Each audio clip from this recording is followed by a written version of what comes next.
A service of KIBMradio.com, the Internet's home for an all old-time radio.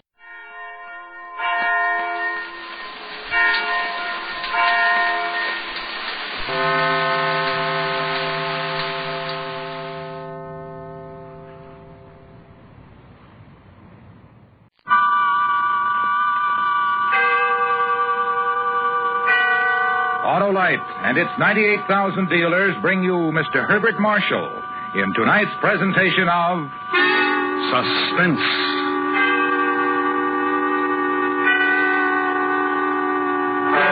Tonight, Autolite presents the nightmare world of a coward as we bring you Graham Greene's Study in Fear, The Man Within.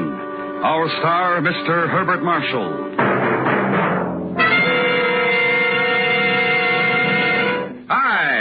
What's new? Why, the whole set, Harlow. Then you're set, Hap, if you mean a brace of brand new ignition-engineered Autolite spark plugs. The spark plugs that are world famous for quality and performance. I got 'em, Harlow. Then you've got the best performers money can buy, Hap. Autolite spark plugs, both standard and resistor types, are available from thousands of dealers from coast to coast and used by millions of motorists everywhere. Yep. You see, my car wasn't operating just right. So, your Autolite spark plug dealer checked and recommended a set of ignition-engineered Autolite spark plugs, eh, Hap? Yes, sir, Harlow, and I'm sure glad he did. And you'll be glad, too, friends. See your neighborhood Autolite spark plug dealer soon. To locate him quickly, phone Western Union by number and ask for Operator 25. And remember, from bumper to tail light, you're always right with Autolite. And now, Autolite presents The Man Within, starring Mr. Herbert Marshall, hoping once again to keep you in suspense.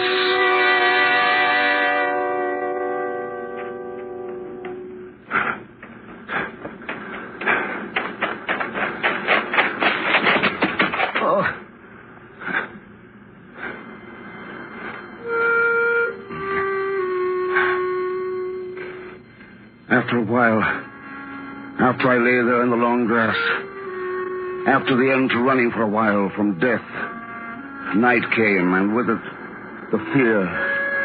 And later I said to myself, "Who are you?" And I answered, "You are a hunted man, and you are going to die. Carline will find you, and he will kill you." Then I got up and I ran some more.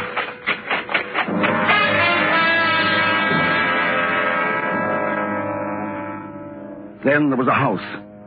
There was a wall around it of stone, and separating the house from the woods. And there was a flame of candle on the ledge of one of the windows, and I thought I saw inside a room a shadow move, then stay, dark and motionless. It was a house, and I was tired. It was a shelter, and I was afraid. And outside here, somewhere, was Carline.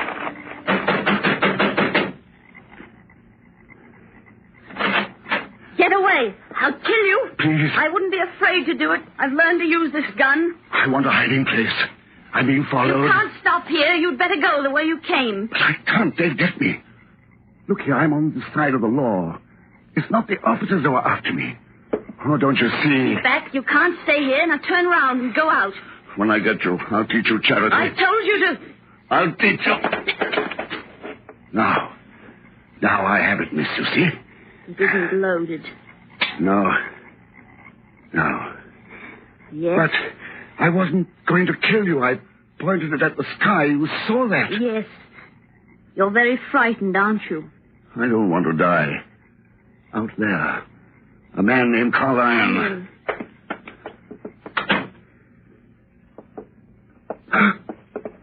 Oh, it's too much. It's too much. He's my father. Dead in his coffin. He died this morning. I've never seen a dead man before. Like this.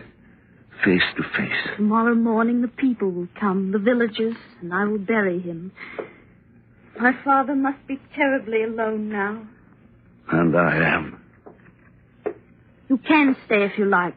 There's no one I'll tell. It's just that I need to hide. There's a shed, that door there, and you can hide. Now listen to me. You are my brother, do you see? Tomorrow at the funeral, everyone will come here and they will see you. And you will tell them that you are my brother. All right. What should I call you? Your name? Elizabeth. I am Andrews. And tomorrow when they ask, you heard of our father's illness, and you came back this morning after years in the city and watched him die. I don't know why. What? I don't know why I've helped you as much as I have. Afraid of me, that's why. It was not fear. It would be a fool who would be afraid of you. I suppose I was tired of being alone.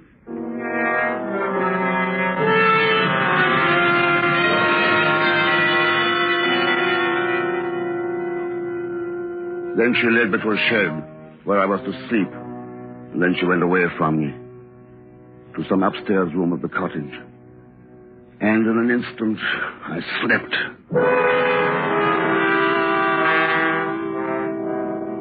He was a kindly man. And my awakening, a swiftly running current of voices. The villagers gathered to the funeral. An undertaker's man shutting the coffin lid casually as a man shuts a book.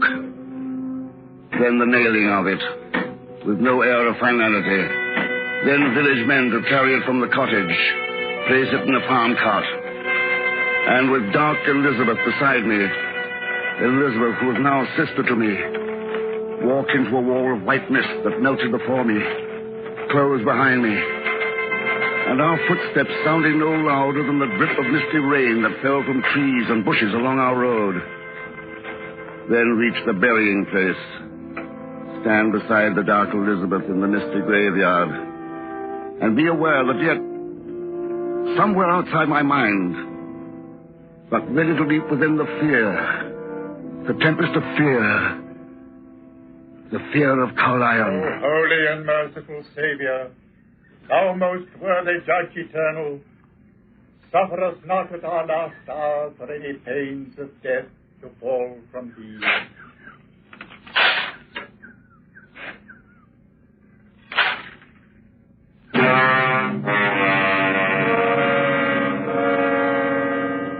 The mist opened a little, and I could see the fields. There was no Carlion, and I stood alone, wanting to turn and run and put a wall of mist between me and that gathering of strangers. Loneliness and fear were like the emptiness of hunger. Only 6 steps away, and I would be lost to all the world in a blanket of white wool. But then, I would be lonely again. Take me away from here. Take me home, brother.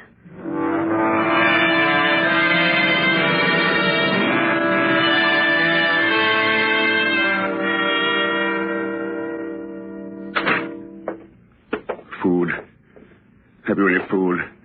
I haven't had any for 15 hours. There's tea and bread in the cupboard. I'll get it. That's good of you. There's no reason why I should shut you out. I've been alone. You're better than no one, even you. Tea, bread, butter. Eat Andrews. The reason I came back with you... Fear. And something else. I'll tell you, and you can laugh at me. I was homesick for here. I'm not making love to you. It wasn't you. It was just the place. I slept here, and I hadn't slept before for 3 days. Elizabeth. I was wondering. What? Why I like you. Of whom are you frightened? Elizabeth. Of whom are you frightened? Of death. And it is a man I know. A man named Carlion. Of another man you are frightened. Carlion, a man with a voice as near to music as any voice I've ever heard. Except for yours. A man who... What's that? You're imagining things. Can't you whisper? Let go of me. Do you want to tell the whole world I'm here? There. Didn't you hear that? Into the shed, quick. The place where you slept. There's no door, you fool. Well, there are shadows and darkness. Find one to hide in, you and your fear. Well...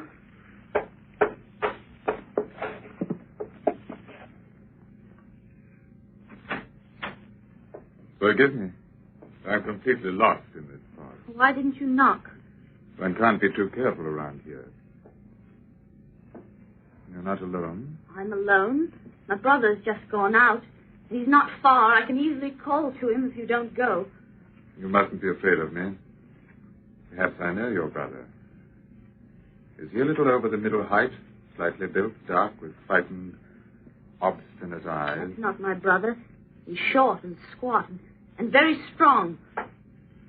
Then I'm not looking for your brother. He must have been here very lately. Tea is hot, and he left in a hurry with his tea unfinished. Curious if we didn't meet. That's my cup you have. Will you allow me to finish it? I'm sorry I didn't meet your brother. There's another door. That's the shed, and there are only tools and withered plants. The man you described, the frightened, obstinate man. He's here? He slept here last night. And now? He went with the morning. North, I think. I don't know. He may return here, then. I don't think so. The frightened man who was here... A sort of Judas. He was afraid of you. He's an informer. And because of him, 6 men are in jail and murdered. There was a fight, and a customs guard was shot, poor devil. This man, Andrews. Yes? He spoiled everything. 3 of us escaped. Harry Frawley, who was with me, and Andrews, the informant. He's made of us jailbirds and fugitives and murderers. The man killed because of smuggled casks of brandy. Not a dull, dirty game he's made it all appear. And if you find him? I should talk with him. Make sure I was right. And then? What? I should kill him. He was laughing at me the whole time we were friends. I told him all the things I liked, shared what I loved with him. I can only make him forget what I told him by killing him. You say you want more? Yes. If he comes back, do not shelter him or warn him. Stay with peace. Stay alive.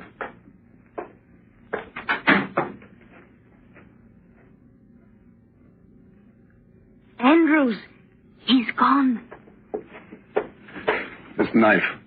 I would have killed him. And you, if you were told. Oh, coward.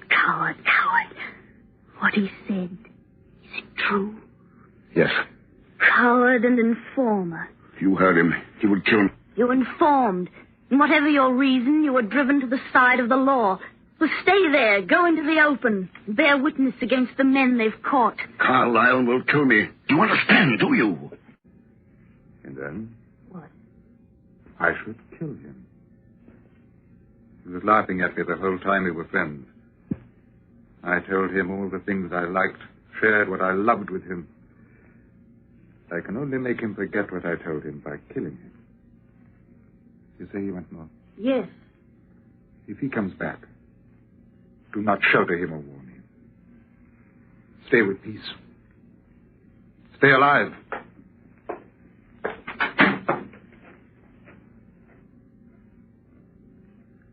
Andrews, he's gone. This knife. I would have killed him.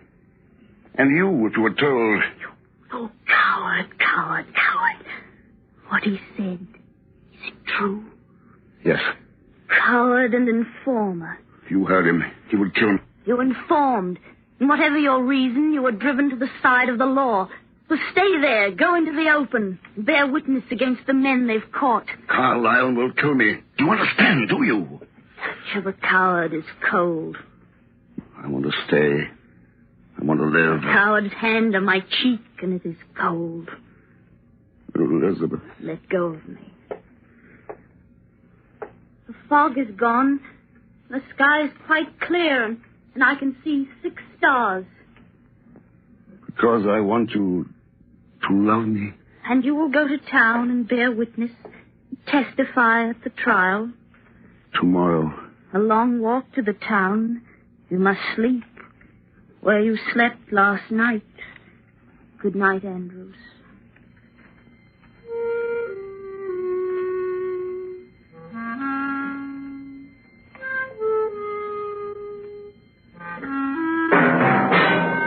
Autolite is bringing you Mr. Herbert Marshall in Graham Greene's The Man Within. Tonight's presentation in radio's outstanding theater of thrills, Suspense.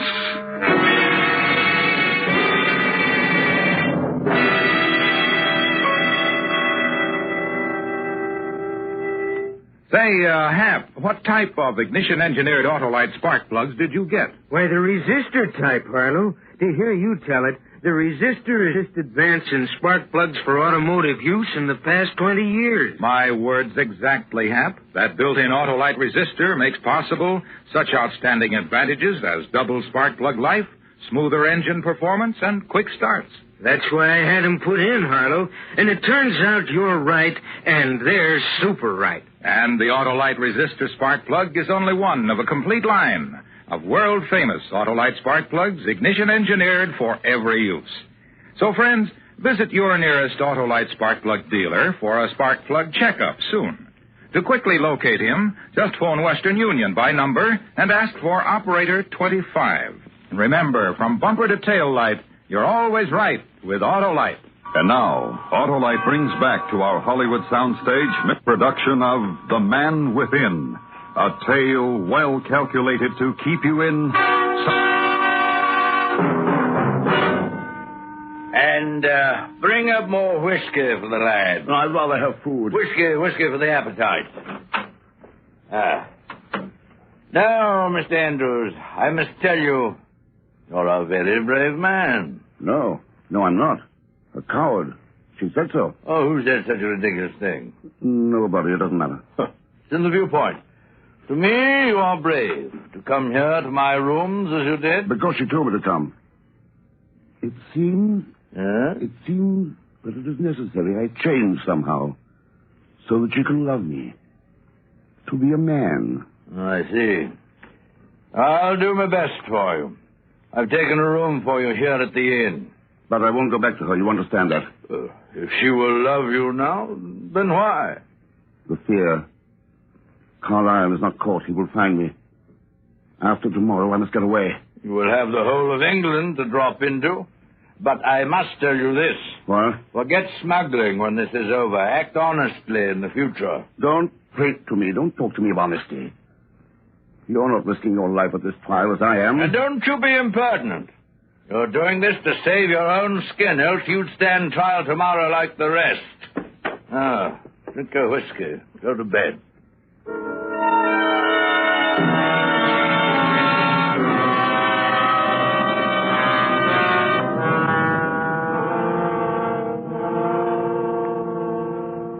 My name is Francis Andrews. Very informal.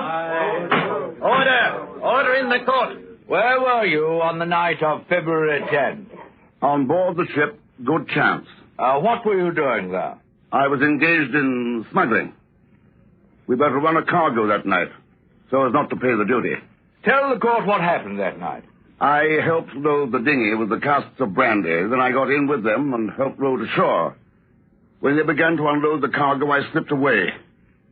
There was no moon. It was very dark, and they did not see me. They didn't see me go. I got away among the dunes and hid. Then I ran again. To where? To a house on the moors that I found there. To a girl who was in it. Elizabeth. Tell us about the letter, Mr. Andrews. 2 days before, I had sent an anonymous letter to the officer in charge, stating the time and the exact place and who... And judge of this court, order! Another question, Mr. Andrews. How long have you been in your, profession? 3 years. And you hated what you were doing? Yes. Why didn't you leave then? I had nowhere to go, and no money. Did it ever occur to you to work honestly? No. Why did you first join? Friendship for a man. A man who you're not caught. Carl Iron. The man friended these others in the dark who you betrayed. Yes. Then what were your motives for laying information with the revenue? The men hated me, all of them. Except Carl Iron. Go on. And I was afraid of being hurt, and I hated the sea and the noise and the danger. And I wanted to show these men that I was someone to be considered, that I had the power to smash all their plans. And your friend Carlyon, did you do nothing to warn him? It was a case of him or me. That is all, Mr. Andrews. Will the defense cross-examine? No? You may step down, Mr. Andrews. You may continue, Sir Henry. I call the prisoner Jason Collier.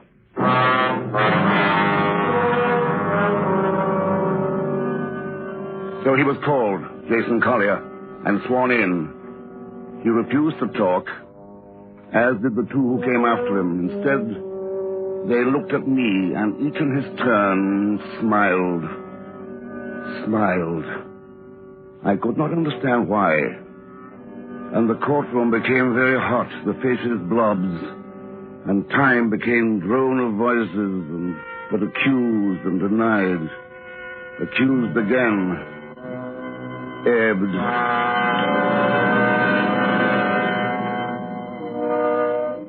They were found guilty. Streets filled with jeering, an officer to escort me. Through succession of back doors and dirty lanes, through stables, then the White Hart and the room I had in it. Light its darkness with candle, and in the floating wisps of its rays, an image. In mirror, an image.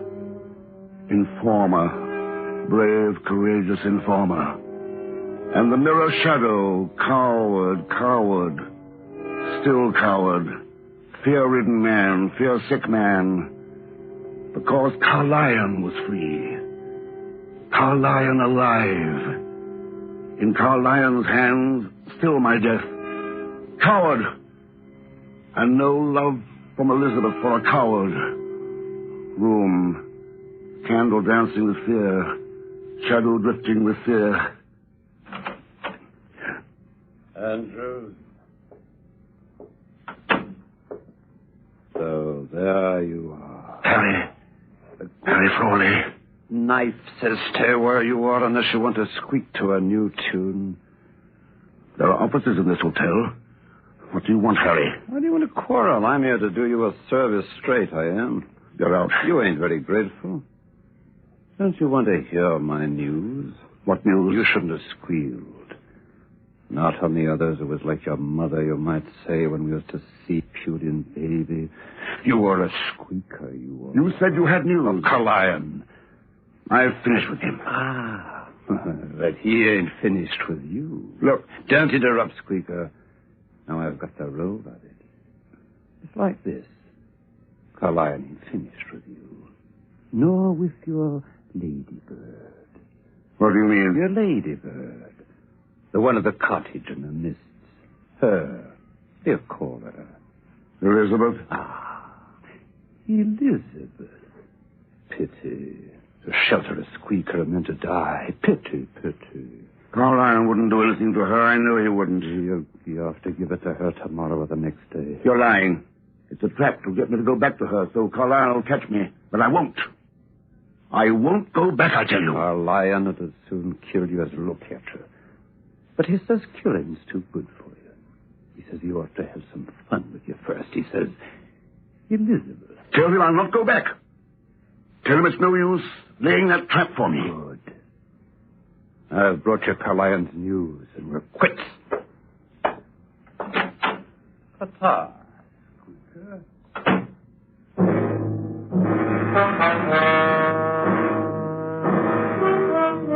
And silence now, and again alone. And the coward's image to reach for mirror, offer its embrace. It's only a whisper.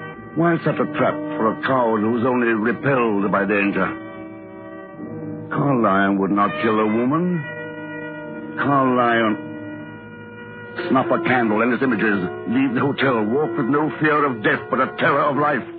Without escape. Without will. Walk. And reach the downs as the first orange glow lifted above the eastern horizon. Then run. To stifle thought. Run fast until there's no more breath. Only the flinging down again upon salt tufts of grass. And cool.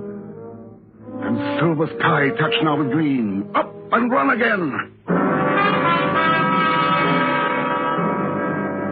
Then the house and the wall around it. And an opening door. And Elizabeth. Is it you at last? I've come back. Oh, yes. I can see that.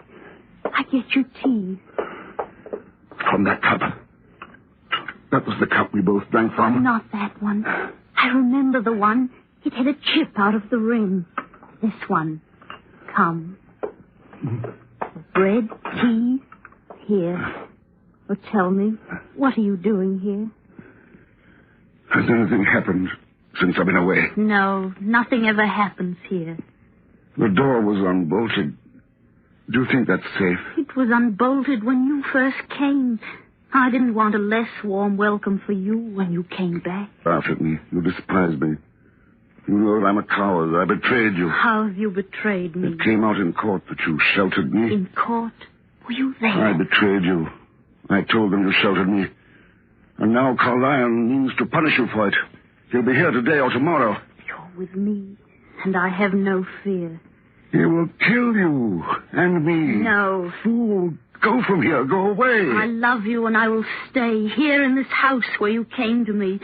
Do you hear? I love you. Elizabeth. Oh, why were you so long? I was afraid. Am I worse than death? You're not afraid of that. I don't fear it any longer. You are filling me with yourself. That means courage, peace, holiness. Oh, love me. So long alone. Oh, love me. Andrews. Yes, what? What is it?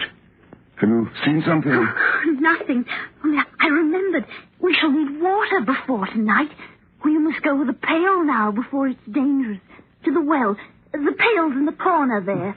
What a time to remember. My knife, take it. Half-minute's walk, no more. The path behind the trees. Half a minute and no more. The knife, take it. Yes. Now kiss me. A farewell for a half. Go.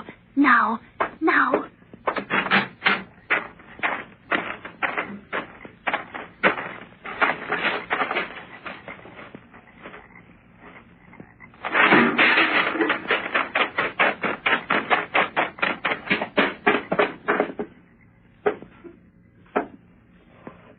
She's dead, Andrews.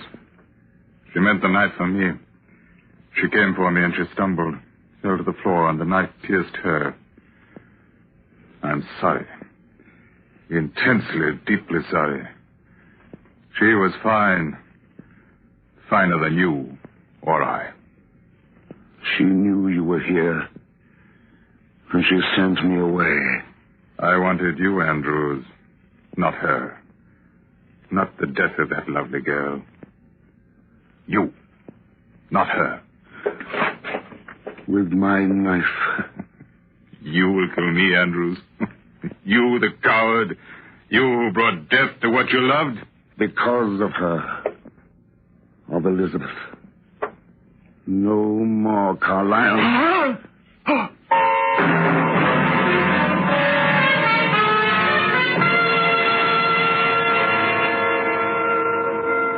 There is peace now, and a kind of happiness.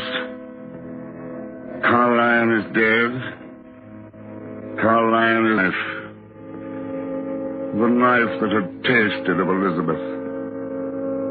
Carlyon dead, and I killed him, and I am free.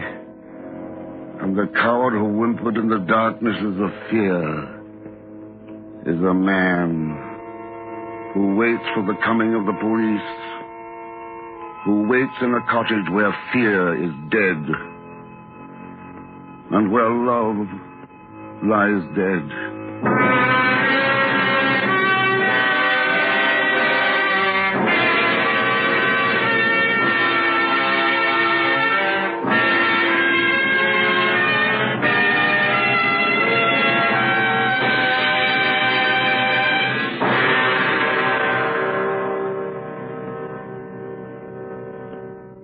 Suspense.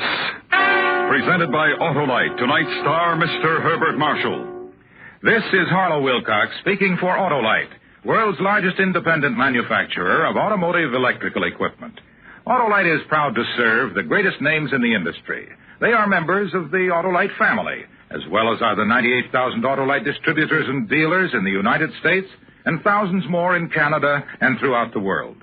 Our family also includes the nearly 30,000 men and women in 28 great Autolite plants from coast to coast and Autolite plants in many foreign countries, as well as the who have invested a portion of their savings in Autolite. Every Autolite product is backed by constant research and precision built to the highest standards of quality and performance. So remember, from bumper to tail light, you're always right with Autolite. Next week, we proudly present the first radio dramatization of William Shakespeare's tragic history of love and death, Othello.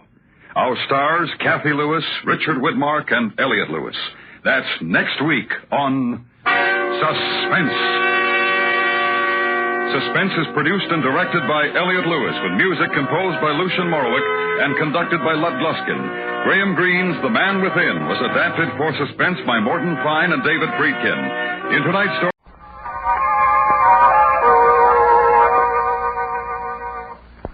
Arch Oboler's plays.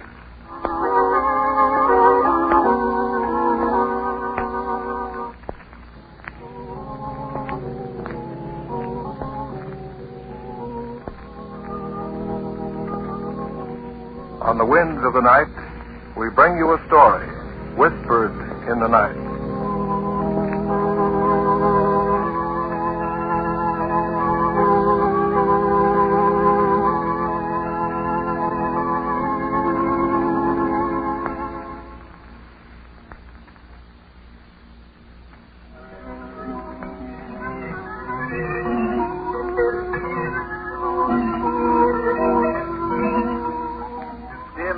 Why don't you write a comedy? A comedy. Comedy. A comedy.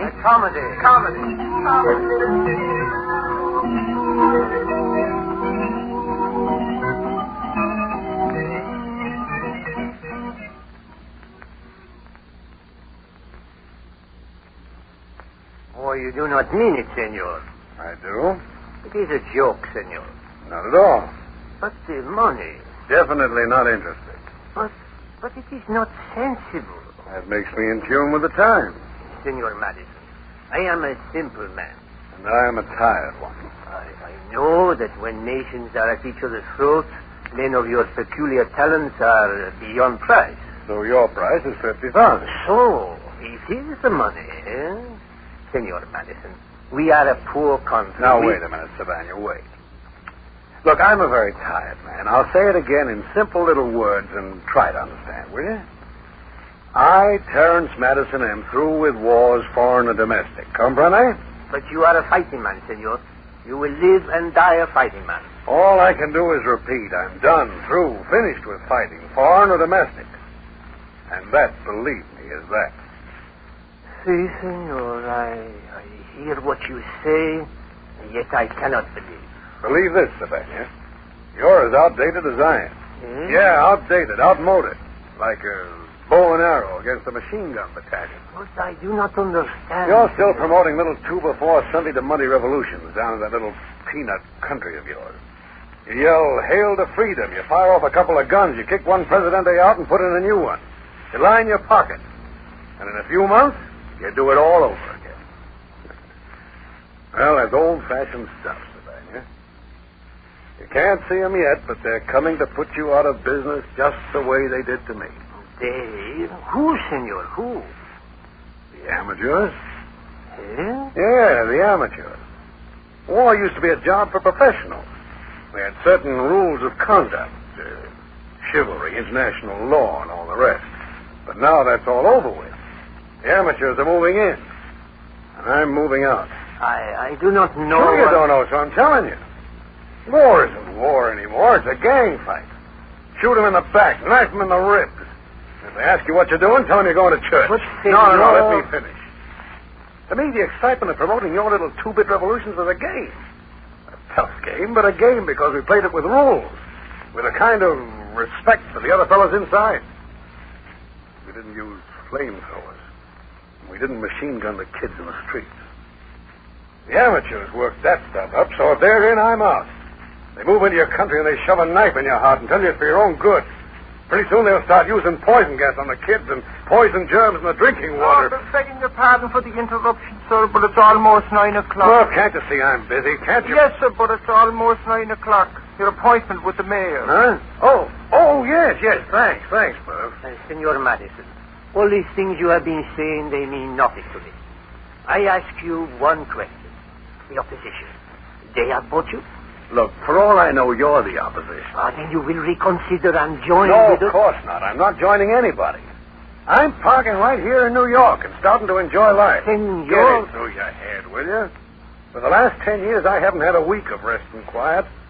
Mexico, El Chaco, Manchuria, cross and double-cross, blood and filth and bullets. I tell you, I'm begging your pardon, sir, your appointment and the senor's hat. Huh? Oh, yes. Well, you'll have to excuse me now, Sabania. My appointment with the maid.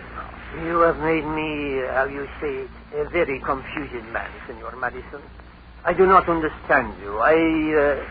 Yes, perhaps I had better go. Adios, senor. Adios. Good day. He's confused. And I've got a headache. Have you that, sir? Yeah, and thanks, Murph. The senor was getting in my hair. I figured I'd better do something before you drop them out the window. You must have been reading my mind. That's a great thing, Murph. What, sir? Make up one's mind and then stick to it. Aye. They're a couple of old campaigners, Murph. About time we went to pasture. Not old, sir. Old enough to know that I don't want any part of their wars. Peace and quiet, Murph. At least until the bombs start falling. Right you are, sir. It's going to be good, sir, having a little peace and quiet. Quiet that, Murph. Yes, sir.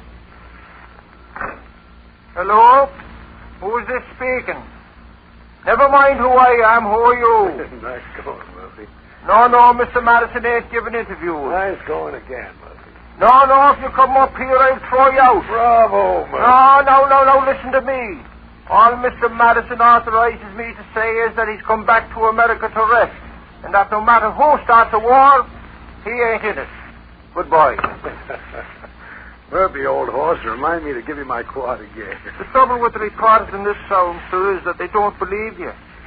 And I don't blame them. What's this?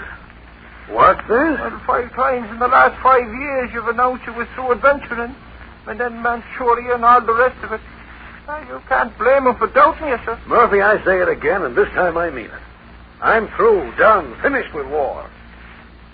Obscurity. Oblivion. That's what I want. You'll get that 6 foot under, sir. Fair enough. Murph, believe me, I've thought this out from A to Z. I absolutely don't want excitement again as long as I live. Yes, sir. I'm going to spend the rest of my days fishing, and you can hold the rod. A pretty picture, sir. A pretty picture. Yeah. And now, if you don't mind, sir, I'd like to be running off. What's the attraction? Blonde at the cigar counter? Oh, no, sir, it's me teeth. Huh? You remember the day down in Santa Ana when that crazy peon took a swipe at me? I'm having some new choppers put in. A dentist appointment at 11 o'clock at night? Well, you see, sir, the dentist... Okay, Murph, if that blonde does dental work, far be it for me to spoil her fun. Go on, run along. Yes, sir. I'll be back early, sir. Dentist appointment. Well, I've got what I want. Easy chair, footstool, pipe. Still talking to myself. Yeah, that's one jungle habit I'll have to get rid of, or they'll be electing me to run for something. Peace and quiet. All the peace and all the... What? What? Well, look here, lady. Where'd you come from? Where am I? What now? Who am I? Well, I'm just the guy who rents these rooms, that's all. Who are you? What are you doing here? Say, did you come to the fire escape? And I'll be a slave? No. A noble bear. Oh, not one of these new, strange barbarians. Say, what is this? What are you talking about? What are you doing in my room? I do not know. My head. Oh, please. A sip of water. Say, you are groggy, aren't you? Here, sit down. I'll get you some water. Here you are. There, drink. Now tell me what's this all about. Who are you?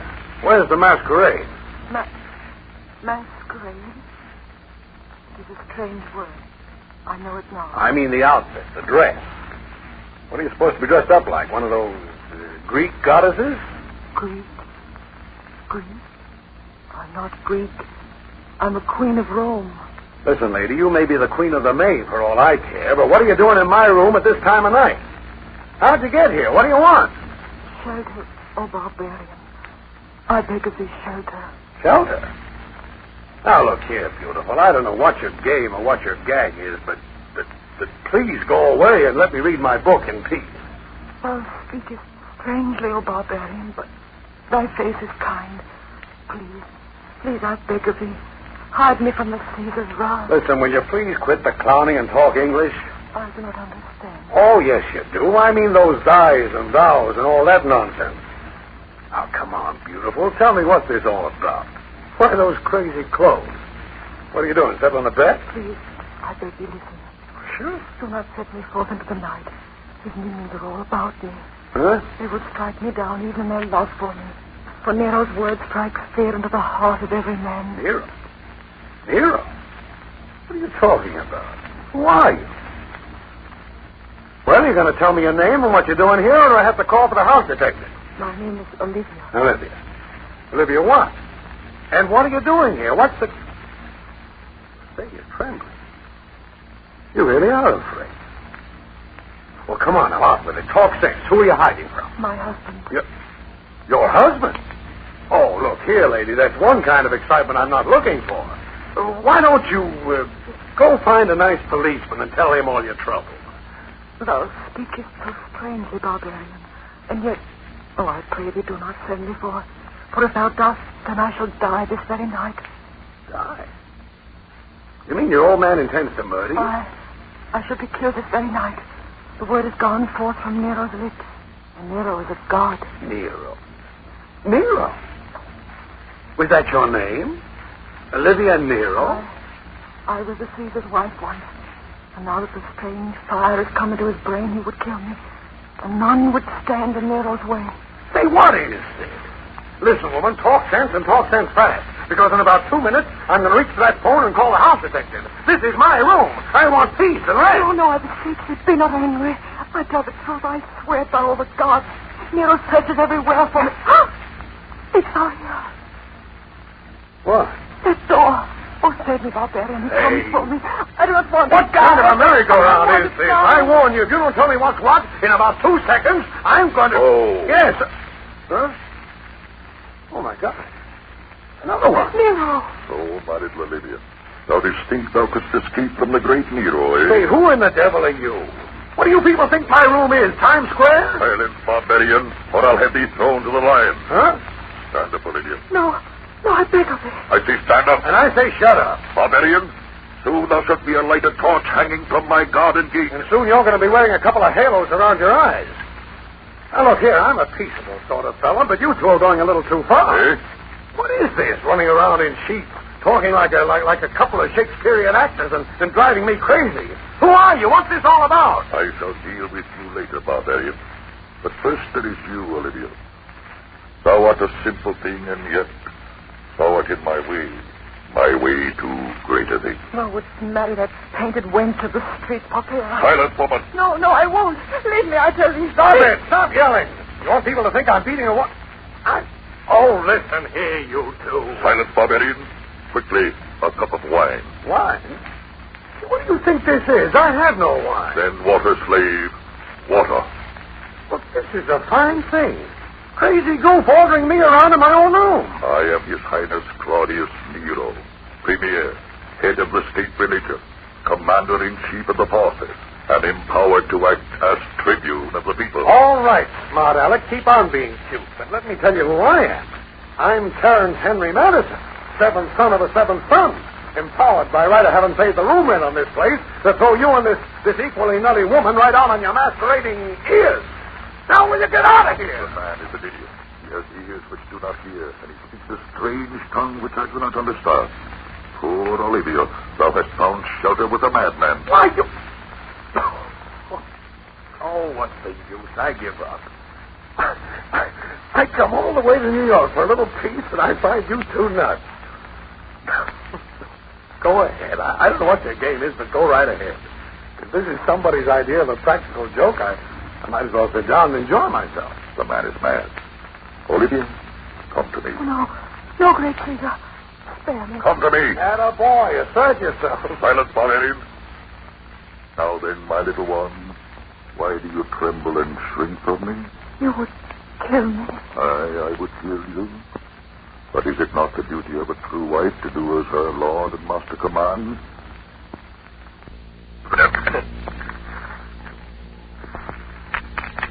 Even to the sacrifice of her own life, that his might be stronger, more glorious? I will leave home. I will go among strangers. And there to plot against me? Never. Olivia, you must die. Action. Come on, let's have a little more action. Closer to me, Olivia. No, great Caesar. I beseech thee. Silence. Quickly, Barbarian, a cup. There's one right there on the table, Toots. Help yourself. This is your party. Look, Olivia. Look, I say. I brew thee a wondrous drink. Make mine grape juice. Poison. Oh, it's poison me. Aye, a wondrous poison. Brewed by the great Locusta, just for thee. Here, drink it deep. No. Oh, spare me, great Nero. Drink to your bowl, or I'll force it down your throat. No. Drink. Yeah, drink, and we'll all go home. Drink, I say. There. Open thy puling mouth. There. The deed is done. Nero! I die! Nero! Bravo! What an exit! What an exit! Farewell, Olivia. I must return to Rome. Farewell. Nero! Look out! Oh, now, wait a minute, woman. Fun's fun, but you'll hurt yourself falling on people's floors that way. Hey, you, Nero, whatever your name is, come on back here. Oh, listen, woman, come on, get up, will you? I don't know what this is all about, but it's gone plenty far enough. If you're trying to initiate me into a lodge, I don't want to join. Oh, come on, lady, please get up. Your friend's gone out the window. On your lips. Blood. Manager! Police! Police!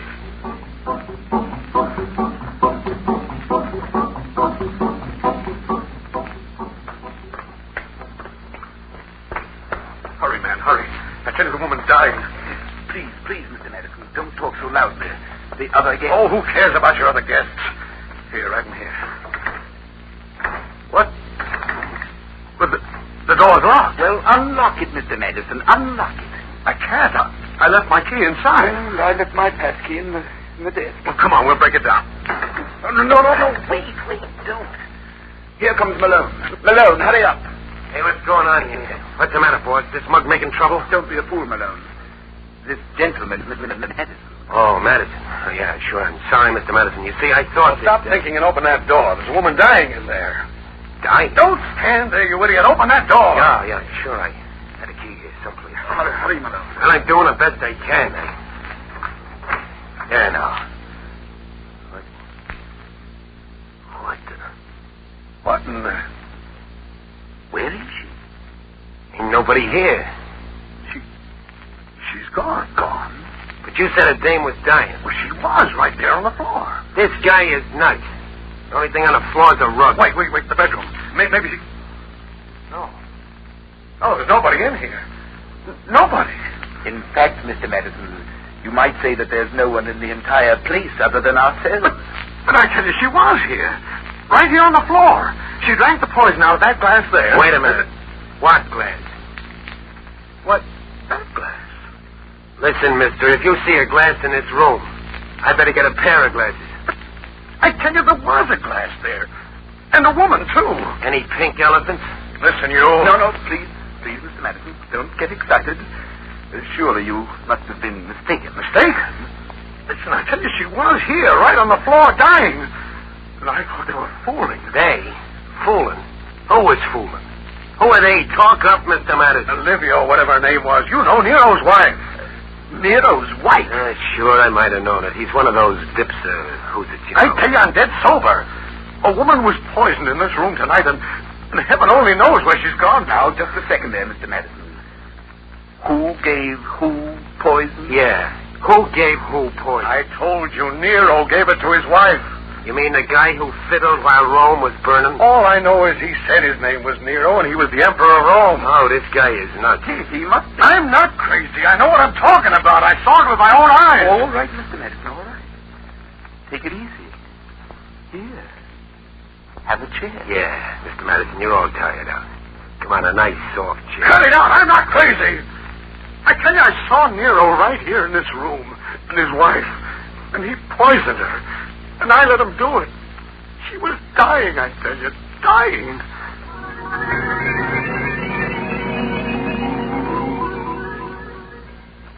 Good evening, Mr. and Mrs. America. Oddities in the news, and this is a funny one. Harry Madison, world-famous soldier of fortune, today claimed that he met Nero and Nero's wife in his hotel room. Yes, sir, Mr. Madison, who just announced his retirement as a professional adventurer, claims that he met the fire-fiddling Nero and his wife in one of the suites of a local hotel. Dr. Bradley, the hotel physician, recommended complete peace and quiet. But meanwhile, the story's got the whole town laughing. The whole town is laughing. Mr. Madison, is it true that at one time you were a personal friend of Nero? Oh, wait. Mr. Madison, I represent the newspaper syndicate. Would you write an article on my pal Nero? Leave me alone. Mr. Madison, would you mind posing for a picture with the man who sent me? Leave me alone! Leave me alone! Leave me alone! Murphy! Murphy! Yes, sir. They're laughing at me. Oh, the town's laughing at me. I know, sir. Fools. I tell you, Murph, she was lying there on that floor right where your feet are now. Oh, but begging your pardon, sir, they've been dead 2,000 years. I mean Nero and that lady. I don't care if they've been dead 20,000 years. I tell you, I saw Nero murder Olivia. I looked it up in a history book, and to help me, that's just what the Roman emperor did to his wife 2,000 years ago. I stood by last night and let him do it again. Now, pack our things. Our things? Right, we're getting out of here. But I thought we were... so did I. Peace and quiet in New York. That's a joke, isn't it? All I've had is pointing fingers, wisecracks, people laughing at me. Murphy, I tell you, I can't stand it any longer. China, Africa, any place away from this madhouse. Let's go. Yes, sir. Oh, help me. If that's another reporter, I'll... Take it easy, sir. I'll take care of him. Mr. Terry Madison was here. Sure, and what's it to you, me fine bucko? Give him this. Oh, look, Mr. Madison. Tickets. Tickets? Tickets to what? I don't know, sir. Oh, wait, hold on now. There's a letter, sir. Give me that. Dear Mr. Madison, before you leave town, please use this ticket. They're all laughing at you, but maybe you'll have the last laugh. Say, what is this? I don't know, sir. Well, get my hat and get yours, too. Huh? If I've got a last laugh coming, I'm going after it. We're going to use these tickets tonight.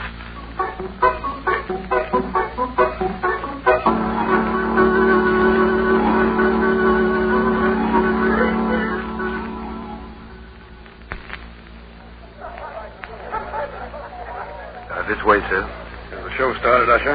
Yes, sir. This way, please. Say, where are you taking us? You have a box, sir. A box? Yes, sir. Say, wait a minute. If you think I'm going to sit up there in a box with everybody staring at me, you're crazy. I'm sorry, sir, but my instructions were to show you and your party to a box. Just say the word, sir, and I'll clip this buckle so Oh, okay, Murph. Lead on, Duff. I don't know what this is all about, but here goes. Step right in here, sir. Okay. Come on, Murph. Are they laughing at us, sir? No, it's just a play on the stage. Now sit down, will you, and keep quiet. I want to find out what this is all about. Well, if any of them mugs start laughing at us, Will you keep quiet and listen? Yes, sir. Well, Olivia, and art thou ready to die? Spare me, great Nero. Spare me. Well, I'll be it. What is it, sir? And why should I spare you? I, the great Claudius Nero, Premier, Commander-in-Chief of the forces, and empowered to act as the tribune of the people. I will leave Rome. I will go among strangers. Oh, spare me, great Nero. Spare me. Olivia, come to me. Come on, Murphy. We're getting out of here. Yes, sir. Where's the stage door to this place? Where is it? But what's the matter, sir? Just because it's about Nero. Tell you about Nero, you fool. That woman on the stage was the very woman I saw poisoned in my room that night. But, Mr. Madison... Don't forget it. They used me in a cheap publicity stunt to advertise their play about Nero. Oh, Mr. Madison, where are you going? You Barry Madison as a publicity stooge, will they? I'm going backstage and tear this place apart piece by piece. And I'm starting with that Olivia.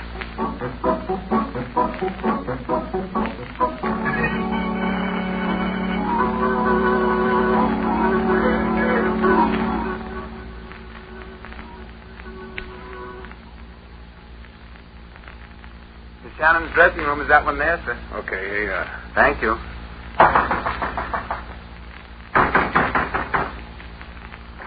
What is it? Oh, it's you. Yeah, it's me. Won't you come in? Sure.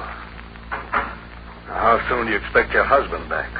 My husband? Oh, you know, Nero with a poison cup. Well, why don't you laugh? There's no reason to laugh. Oh, yes, there is. The laugh of the year. By tomorrow, they'll be laughing at it from coast to coast. It's a riot, a scream, a wow. Wait, please, before you say any more. Please listen to me. No, you listen to me. You made me the laugh of New York with a cheap publicity trick to advertise your cheap little play. Oh, from the looks of that crowd out there, it paid to make a chump out of me, so what I say or do won't make any difference. But, lady, it's a rotten trick. It's part of the rottenness of the whole blasted world these days. Get what you can, and the devil... No, don't say any more. I know. The moment I left your hotel room, I realized how wrong I was. I can imagine. Please believe me, Mr. Madison. Please believe me and try to understand why I did it. You see, I wrote this play about Nero and his wife, and every cent I've got in the world's invested in it. It just had to be a success. And when our publicity man thought up the idea of using you to get all sorts of publicity about Nero in the papers before the play opened, I agreed. I'll see. Oh, I didn't stop to think of what it would mean to you, the ridicule and laughter, but now... Oh, if you only knew how sorry I am. That's easily said. But it's true. A few moments I saw you that night. I can't begin to tell you how sorry I was that you were the one who'd be hurt by that crazy publicity stunt. It was too late to turn back then, but don't you see that was why I sent you those tickets for the opening tonight? No, I don't see. Well, I wanted you to come here and see me playing Nero's wife on the stage. I knew that would make you so angry you'd come backstage and tell me how little you thought of me, and then... Oh, for heaven's sake, man, what do I have to do to make you understand I wanted to see you again? You wanted to see me? Of course I did. I'm wanting to meet you for a long time. Terry Madison. Adventurer, soldier, and gentleman by excellence. Well, now you're here, and you detest me so much, I suppose I'll never see you again. Second act, Miss Shannon. Now, I've got to go back out there and play Nero's wife again, but... Oh, please, Mr. Madison. Before we say goodbye, please tell me you won't hate me too much. Mr. Madison, what are you laughing about?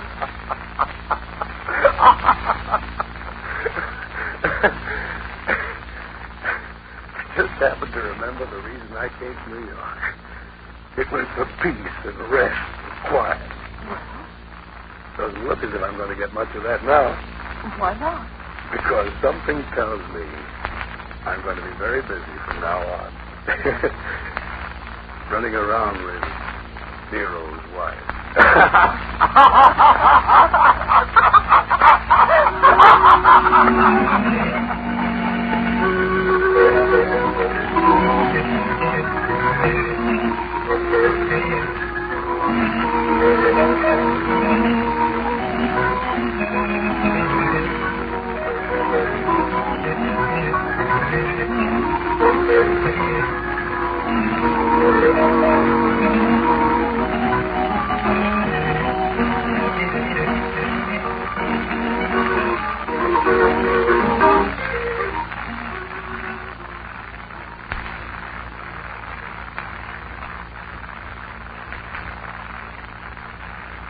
Nero's Wife was especially written for radio by Art Oboler and featured tonight John Brown and Ruth York with Walter Kinsella, Winfield Honey, and Sidney Castle. Next week we bring you a new play, The Immortal Gentleman, a strange story of a young man who meets immortality in a brave new world.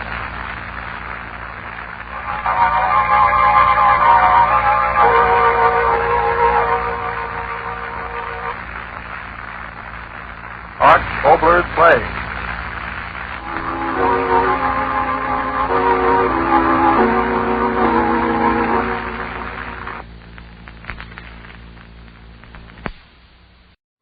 Signal Oil program, The Whistler.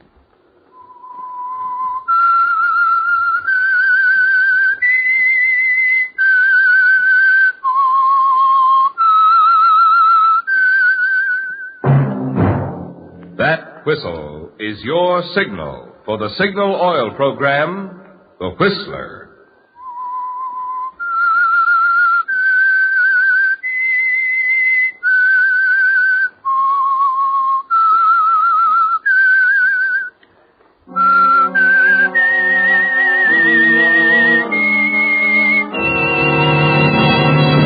I am the Whistler, and I know many things, for I walk by night. I know many strange tales hidden in the hearts of men and women who have stepped into the shadows. Yes, I know the nameless terrors of which they dare not speak. Yes, friends, it's time for the Signal Oil program, The Whistler, rated tops in popularity for a longer period of time than any other West Coast program in radio history. And Signal gasoline is tops, too, tops in quality. It takes extra quality, you know, to give you extra mileage. And Signal is the famous Go Farther gasoline. So look for the Signal circle sign in yellow and black that identifies friendly dealer-owned Signal stations from Canada to Mexico. And now the Whistler's strange story, The Dark Room.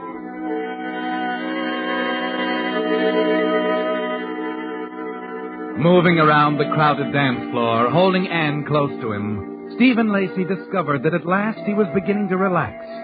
The trial, the war of words waged with the district attorney, the final unexpected victory and the excitement afterwards had been almost too much for him. He was grateful that it was over now and hoped that with Anne's help he could somehow set things right again. Someday be welcome at parties like this. What is it, Steve? What are you thinking? About your uncle. How he must feel about me. Impressed, I'm sure. Everybody else in that courtroom was. But he was so determined. What of it? A district attorney can't win every case he prosecutes, even if he is my uncle. He was so convinced Sean Fenton was guilty. And you were just as convinced he wasn't. And that's what public defenders are for, and... Oh, please, Counselor. Worry about someone else for a while, will you? I'm sorry, Anne. If he weren't your uncle... Oh, Stevie isn't even thinking about the case. Too many other things on his mind. You know why he's giving this party, don't you? He's running for governor. Governor? I had no idea. Yes, he's announcing his candidacy tonight. Oh, there he is now. Uncle Frank! Uncle Frank! Yes? Oh, Anne, everything all right? I was it. Good evening, Mr. Keniston. Lacey? Why, everything's wonderful. We just wanted to wish you luck on your speech tonight, Uncle Frank. Lacey, I'd like to talk to you for a minute. To me? Of course. Excuse us a minute, Anne. Do I? Oh, all right. Please don't be too long. I'll go out on the terrace. Won't be interrupted. Nice night. Yeah. I'm sorry about today, Mr. Keniston. But I argued that case the way I saw it. And very neatly, too. I think you proved to the jury that Sean Fenton was quite innocent. You mean I didn't prove it to you? Yes, you did. Oh. Then that's what you want to tell me, that it's all over. No, Lacey. It's just beginning. I'm far from through with Sean Fenton. What? Lacey, you're new to this business. I don't think you've learned that there's often more to a case than just what's being presented. I don't follow you. Fenton has a past record. Served time twice for embezzlement. I know all about that, but it's a past record. You proved he was clean on this last count. But I know the man's a menace to society, and I'm going to put him behind bars. I see. Matter of fact, I got an anonymous call tonight. Somebody who suggested that we look up a man in Seattle, a fellow named Josh Hogue. What about him? Well, Hogue wants to talk for some reason. Tell us some things we ought to know about Sean Fenton. Some things that might prove a lot more important than a forgery charge. Mr. Keniston, are you telling me you'd put any stock in an anonymous telephone call? Well, I'm telling you things I think you ought to know for your own good and my niece's. I happen to believe this tip. I'm sending a man to Seattle first thing in the morning. I'll bet you do. To make yourself look good. And what do you mean by that? You're right, Mr. Keniston. I am new in this business. But not so new that I can't smell cheap publicity for a political campaign. Why, you ungrateful. Must have been a big disappointment. On the night you announced your candidacy, the papers couldn't also say you just won another case. Why, you'll be sorry you said that. Because I upset your apple cart? Only you're not through. You're going to fight the case in the papers. Scrape up a... Uncle Frank. Go inside, Anne. We're talking. No, you're not. You're quarreling. Steve, I want you It's all to... right, Anne. We can settle this if you'll only go in... No, don't stay, Steve. It won't settle anything. Anne. I want you to go, Steve, right now. Please. But... All right, I'll go. Good night, Anne. I'll call you tomorrow.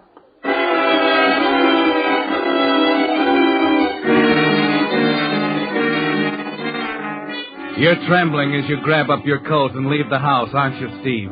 Shaking and upset as you enter a bar a few blocks away. And instead of your own reflection in the big mirror in front of you, it's Frank Keniston's, smiling that cold, selfish smile. And then you see something that adds to your hatred of Keniston. A man in a worn striped suit. A friendly-looking man whose innocence you proved in a courtroom today. He hurries forward instantly to clasp your hand. Mr. Lacey, Counselor, I was hoping you'd stop by. Buy you a drink, huh? Buy you a drink? No, thanks, Sean. I've had a drink. Oh, what's doing? What's doing? You should ask that, Counselor? I'm celebrating. See, the table there? I've got friends. Sure, huh? sure you have. Come on, meet them. No, another time. No, not another time, Counselor. Now, when the mood is right, huh? When you've just won. I'm not at all sure I have one. Huh? We satisfied a jury today, Sean. We didn't satisfy Frank Keniston. He's going to keep digging, find something else. But there isn't anything else. I've done nothing. Besides, with you on my The side... facts were on your side, Sean. If they hadn't been, I wouldn't have gone along. That's right. He's just got it in for me, Counselor, like always. Sean, how's Josh Hogue? Who?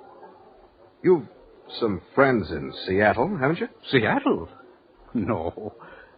What are you getting at, Counselor? I've never been in Seattle. So I knew it. He's trying to dig up something on you to help his campaign. Forget it, Counselor. I'm I'm not back afraid. there and really now, wait show a him. minute, Counselor. You can't go anywhere like this. So whatever it is, stop it. Put it out of your mind. That's not so easy. Keniston claims he got a phone tip from someone in Seattle tonight. He's threatening to use it against you. But the case is over. He can't. Oh, look, Counselor, there's no need to worry. Let's forget it. Come on now, stay with me. Meet my friends, huh? I don't Let know. me buy you that drink, huh? My privilege. And we'll talk about other things. Bartender, Dave. Yeah. Fix the drinks, huh? Drinks for everyone.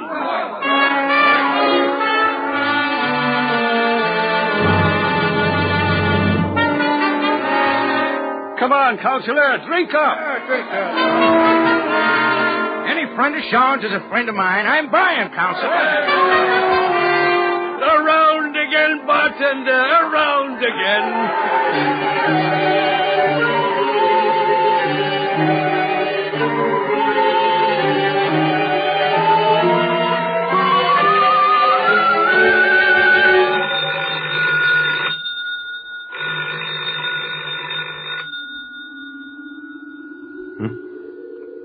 Oh.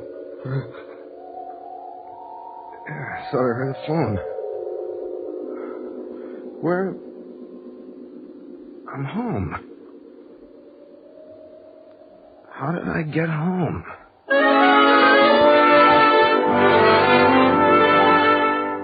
Yes, Steve. You sink back, surprised to find yourself lying half-dressed in your own bed. For a few moments, you stare up at the ceiling, unable to remember anything. Then, as you doze off, you have a vague impression of walking into a darkened room, of sharp words, a struggle. Who was it? But before you can remember anything more... Oh, the phone again. You get to your feet, walk painfully across the room to the phone, catching a glimpse of yourself in the mirror. There's a cut over one eye and a red welt across the back of one hand. Yes. Steve, it's Anne. I've been trying to get you. Anne? I've got to see you right away. Steve, they found Uncle Frank. Found him? In his study this morning.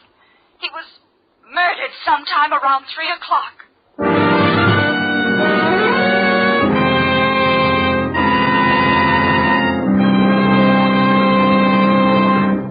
with the prologue of The Dark Room, the Signal Oil Company is bringing you another strange story by The Whistler.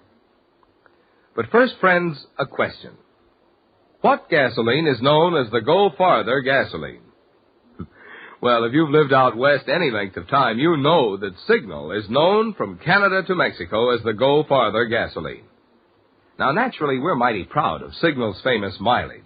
But even more so, we're proud of the extra efficiency Signal gasoline gets from your motor, which makes such mileage possible.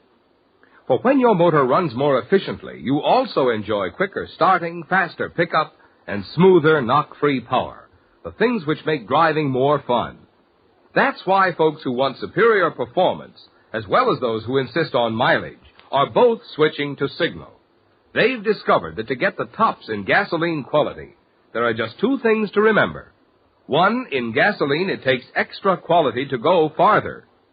And two, Signal is the famous Go Farther gasoline. And now, back to the Whistler.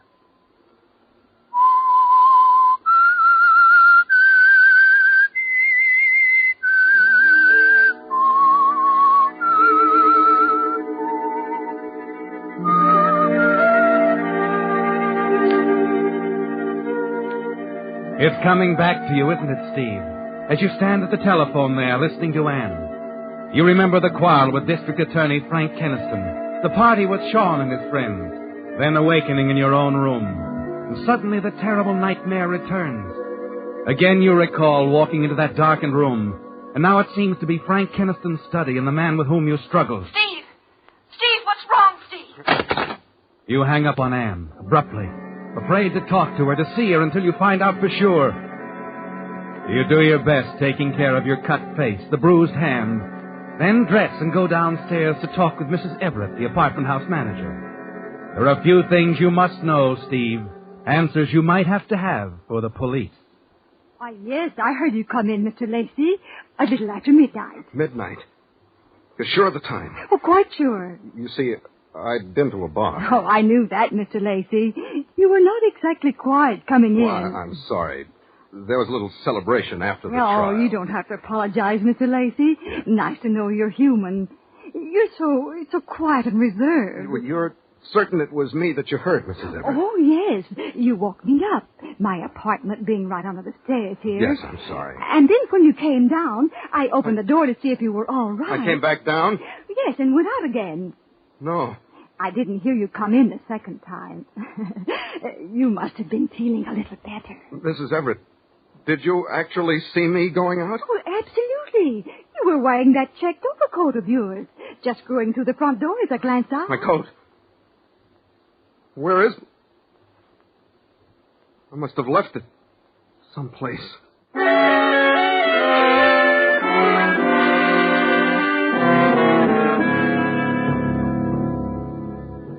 Sorry, Mr. Lacey, your coat's just not here. Like I said, I'm pretty sure you were wearing it when you left. And I didn't come back. No, I was on duty right up till closing time. Look, Dave, you remember I was with some people, Mr. Fenton and some friends of his. Yeah, I remember. They had quite a party. I wanted you to go with them, but you left. Said there was something you had to attend to. Did I mention what it was, Dave, or where I had to go? What's on your mind, Mr. Lacey? Oh, nothing, really. I had a few too many. Just wondered if I got out of line or anything. Why don't you forget it, Mr. Lacey? Forget it? You know, I've been in this business a long time. Sometimes when I'm standing back here polishing glasses and filling them, I see and hear quite a few things I shouldn't. Oh? I always make it a habit to forget them. Okay, Dave. Well, sure is a nice day today, Mr. Lacey. Dave. Yes, Mr. Lacey? Did you know either one of those guys we were drinking with? Remember the big guy? Vaguely. Runs a pool hall over on 17th Street. Name's Al something or other. He's always around. Thanks, Dave. Mr. Lacey. Yeah? Leave me out of it. You remembered meeting him. Okay. I remembered meeting him. By the way, what do you want to see him about? As you said, nice day today, isn't it?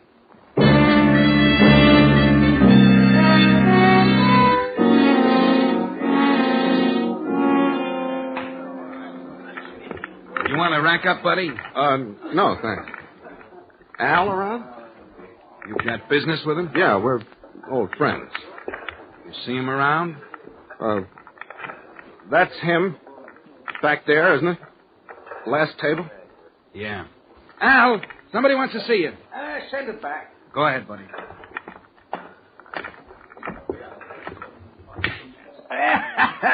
That takes you, Joey. Yeah. What can I do? Oh. Well, how you feeling this morning? I'm all right, Al. Talk to you a minute? Wait, we talking? Oh. Joey, get lost, huh? Business. Okay. Okay. Al, I don't know you very well, but I'm a good friend of Sean Fenton's, and I couldn't reach him. Oh, you want Sean? Hey, he'll be back. Probably buying some stuff. He's going to take a vacation.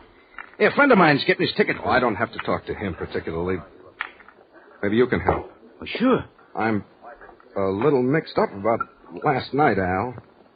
If anyone was to ask just when I left you guys... You want us to say you didn't leave us, that it? No, I was only trying to find out... We'll say it. That settle your problem? No, Al, you misunderstand. Oh, that's so? Well, straighten me out, pal. Straighten me out. Maybe you can straighten me out. Did I say anything about where I was going when I left you? Listen, pal, I had a few myself, you know. Well, you were sort of belligerent-like. But if you said anything, well, I'll see that none of us mentions it. That what you want? Oh, thanks, Al, but no, that won't settle anything for me. I'm sorry. Look, will you have Sean get in touch with me at my apartment? Here's a card. My number's on it. Oh, sure thing. Got your number now. Hey, Counselor? Yeah, Al. Guess you have.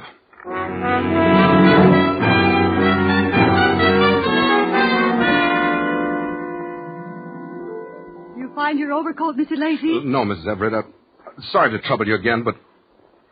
Well, now I've misplaced my keys. Or left them in the apartment. Lost out, Mr. Lacey. Well, this is your day. I'll get you another one. Thanks. Anybody around asking for me? Your young lady called. Oh? Seemed awfully upset. There you are. She tried your number, then she rang me. She wanted you to call her back as soon as you got in. Yeah, well, thanks, I will. Say, is she related to the attorney Kinston? You know, the one Yes, who was... that's his niece. Oh, poor thing, and no wonder. I was just reading about it. Horrible, the things that happened to the thanks for the key, Mrs. Everett. I'll return it as soon as I find mine. Oh, and one more thing. I almost forgot. A package came for you. Package? Yes, it's right here. You know, come to think of it, perhaps this is your overcoat. Someone could have found it and mailed it. It's probably a suit I ordered. Mrs. Everett, do you mind if I use your phone a moment? Oh, not at all. Go right ahead. If you'll excuse me, I left my eye in the Yes, of course. Thank you.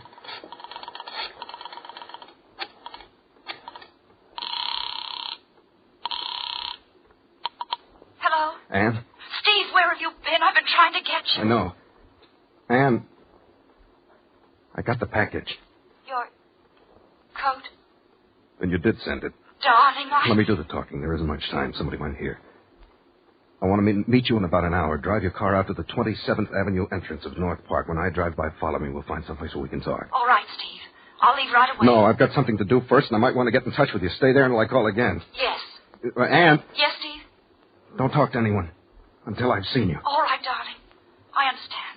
Bye. Yes.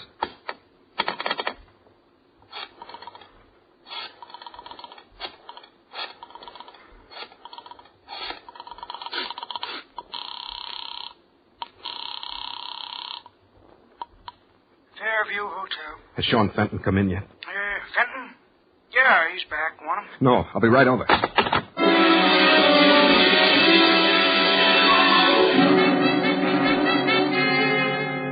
Wait a minute, Counselor. I don't think I get you right. I'd do anything to help you. I want a passport, Sean. Personal papers. Anything I might need. But you asking me to do a forgery job? That's what I'm asking. But I get it. Huh? You're not sure about me. You're putting me to the test, eh? Well, you've got nothing to worry about. No. No more of that for me. Sean. No, I won't go back on my word to you, Counselor. You're talking to an honest man. Sean. This isn't anything like that. This has to be done. I'm in a jam. You? Counselor? I read in the papers. Never mind what you read in the papers. I need those passports. You once told me, Counselor, it does no good to I'll run. decide the points of law. Will you do what I ask? All right, Counselor. I'll get a name from the old death notices at the library. You'll need some photographs. All right, I'll get them. Old prints, not too clear. Okay. Not a word to anybody, Sean. Would I dare say anything? No. When can you have the passports ready? Tonight, 10 o'clock meeting. All right, I'll call you. Oh, one more thing. What? Where are you going on this trip? South America. There's a boat leaving at midnight. It's a bad idea, Counselor. Bad idea. But I'll do it for you.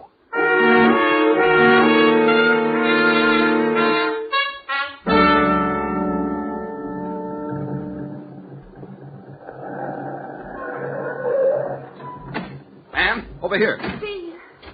Oh. Get in. We're driving.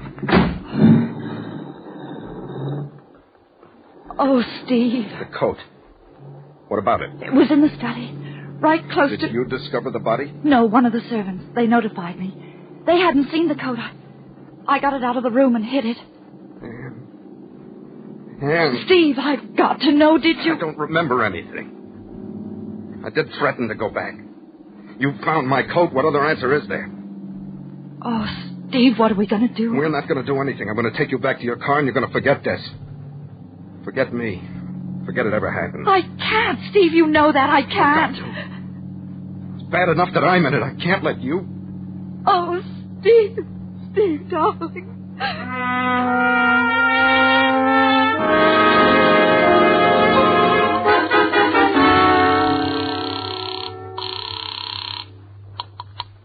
Hello? It's Steve, Sean. Oh, yes, Counselor. The passports. You got them ready? Yes, everything you need. Can you bring them over? Counselor, are you sure about this? Is it the only way? Yes, Sean. It's the only way.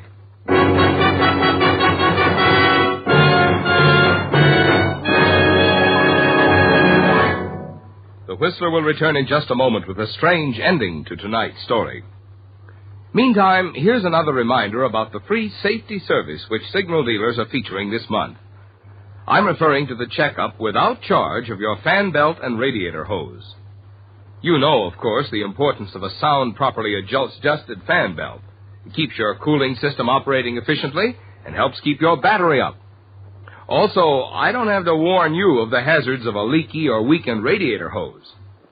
Yet it's a fact. Most people never give a thought to these two little items until they fail completely and more serious trouble develops. That's why signal service stations are offering this free checkup. As independent businessmen with a personal interest in keeping your goodwill, you'll find that signal dealers make a habit of going out of their way to give you little extra services like this. If you're not already a signal customer, a good way to see for yourself what I mean is to stop by your neighborhood signal service station this week and ask for this free fan belt and radiator hose checkup. And now, back to the Whistler.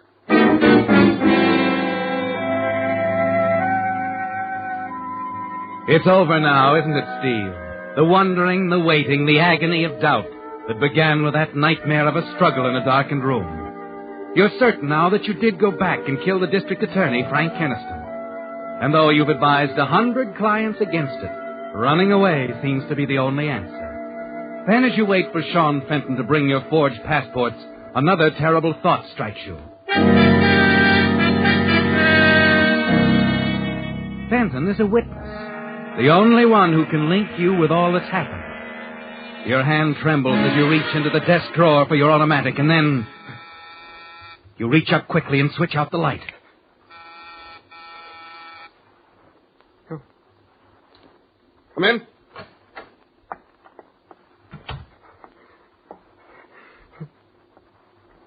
I can't do it.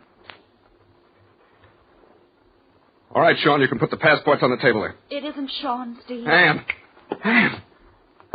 You little fool. Steve, since this afternoon I've been thinking. It isn't right. I know what I'm doing, Anne. Believe me, I know what I'm doing. Do you? You've got to get out of here. Someone's coming. You're running away, aren't you, Steve? Your suitcase is all packed. Your overcoat on the chair. And you've got to get... Steve, someone... Wait a minute. Who is it? It's me, Counselor. Open up. Sean Fenton. Yes. Just stay where you are. Forget anything you might hear. All right, Sean. Okay, Counselor. I don't like this coming around. Who's this? Never mind if you got the passports. The passports, Counselor?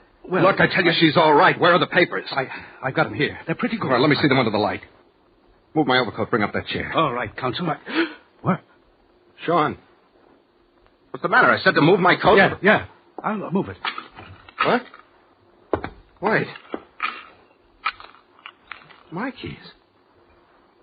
My missing keys.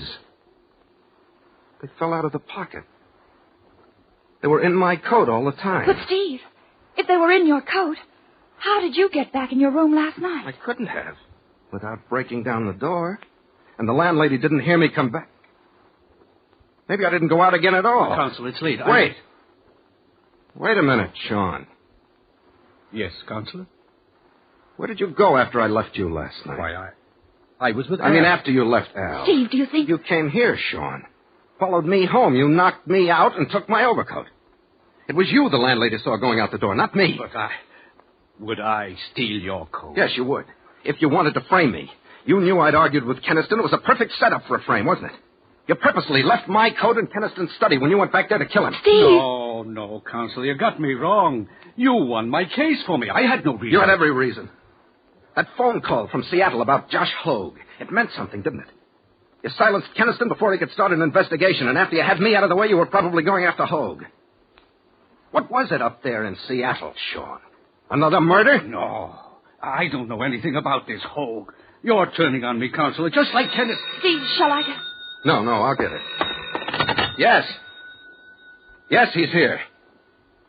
No, I'll give him the message.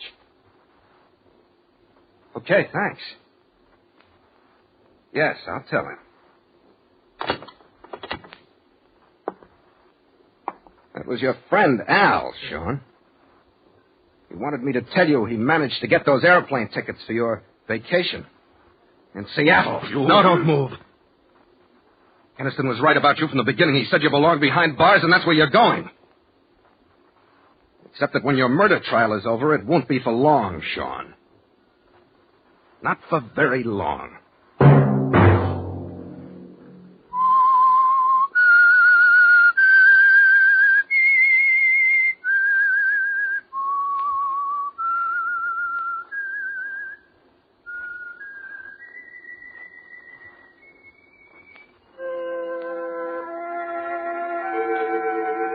Let that whistle be your signal for the Signal Oil program, The Whistler. Each Wednesday night at this same time, brought to you by the Signal Oil Company, marketers of Signal gasoline and motor oil and fine quality automotive accessories.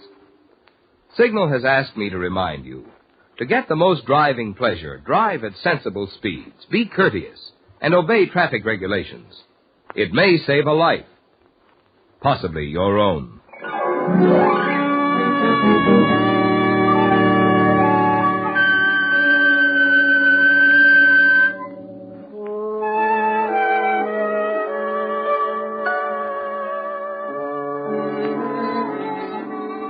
Featured in tonight's story were Elliot Lewis and Francis Robinson. The Whistler was produced by George W. Allen with story by Joel Malone and music by Wilbur Hatch and was transmitted to our troops overseas by the Armed Forces Radio Service. Next Wednesday, for a full hour of mystery over most of these stations, tune in a half hour earlier. Enjoy The Saint as well as The Whistler. This is Marvin Miller speaking. This is CBS, the Columbia Broadcasting System.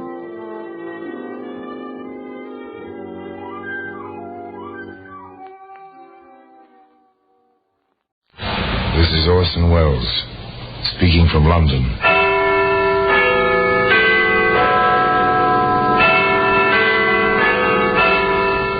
The Black Museum. Here, in the grim stone structure on the Thames, which houses Scotland Yard, is a warehouse of homicide. A warehouse where everyday objects, a tallow candle, for example, a mounted cat, an andiron, all are touched by murder.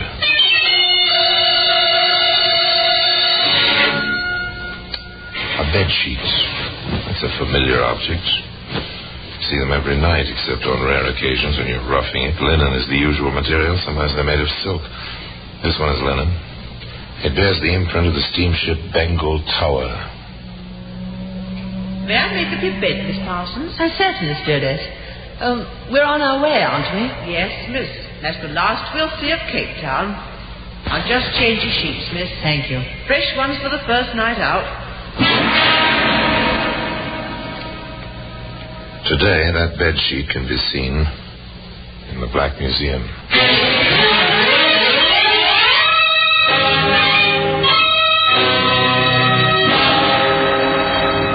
From the annals of the Criminal Investigation Department of the London Police, we bring you the dramatic stories of the crimes recorded by the objects in Scotland Yard's Gallery of Death, the Black Museum.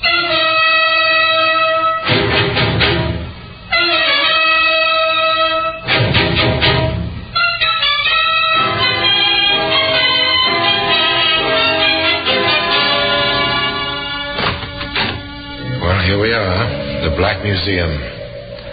Scotland Yard's very special, very particular museum of murder.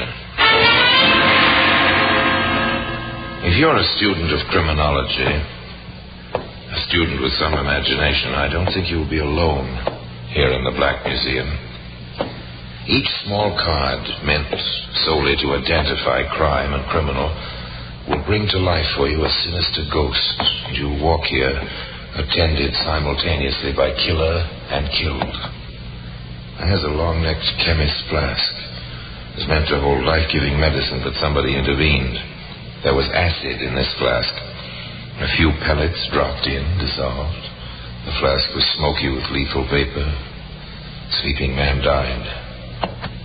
Here's a bicycle made for fun, but notice the wheels, the crumpled spokes, crushed tires. A girl rode this bike downhill, and a wire was stretched across the roadway. Here we are, the sheets. A common, everyday bed sheet, stamped in one corner, SS Bengal Tower. That's a luxury liner on the route between Cape Town and Southampton. It's a nice ship, and a voyage to enjoy, particularly when you're young and homeward bound. Natalie Parsons was young and homeward bound, and very lovely. The first night out, there were two gentlemen friends to dance attendance.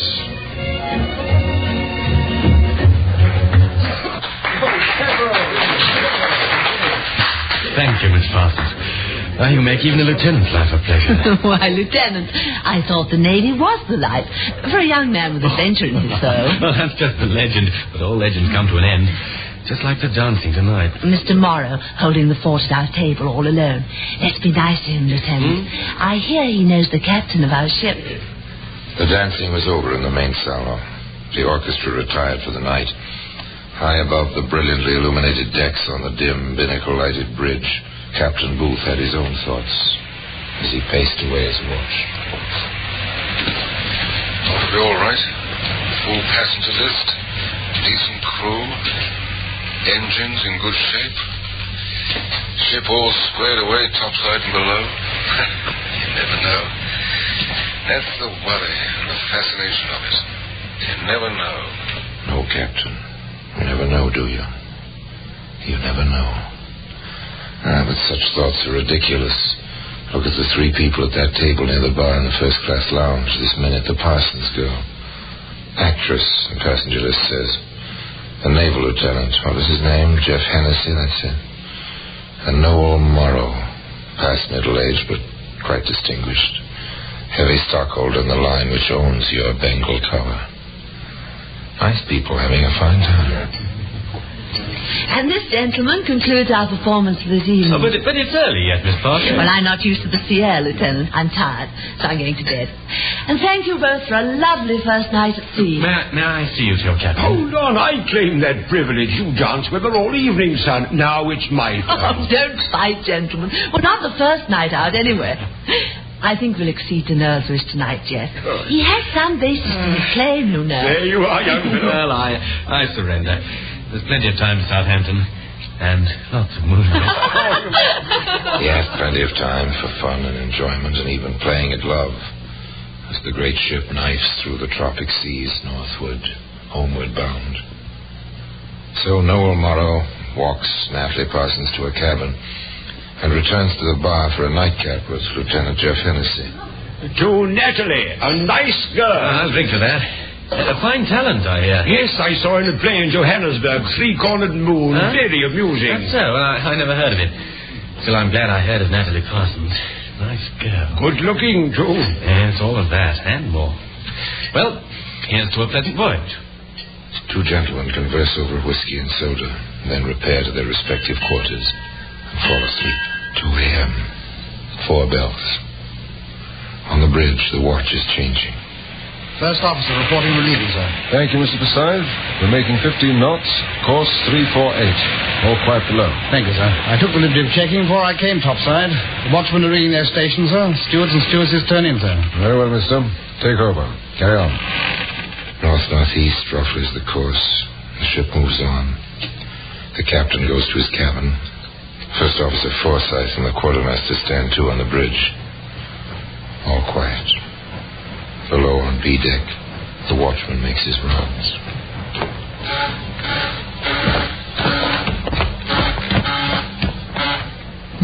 That's a funny one.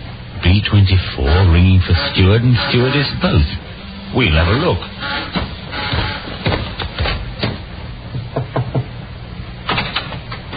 What is it, man?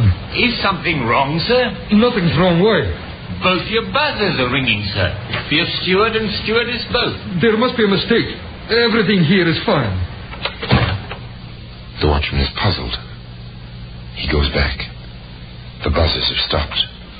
He checks the cabin list. B-24. Miss Natalie Parsons. He hesitates back to the cabin or up to the bridge.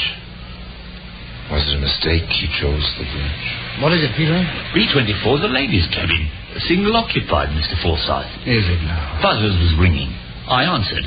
A man came to the door. All I did see of him was his trouser leg and shoe. Black, both of them. Well, strange things can happen on shipboard on a cruise like this, you know. You just go on with your rounds and fill out your report when you go off watch.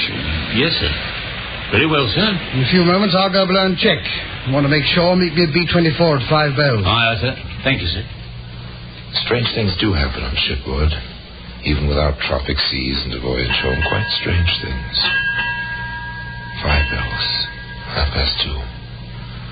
First Officer Forsyth with watchman Petrie at his elbow knocked discreetly on the door to B-24.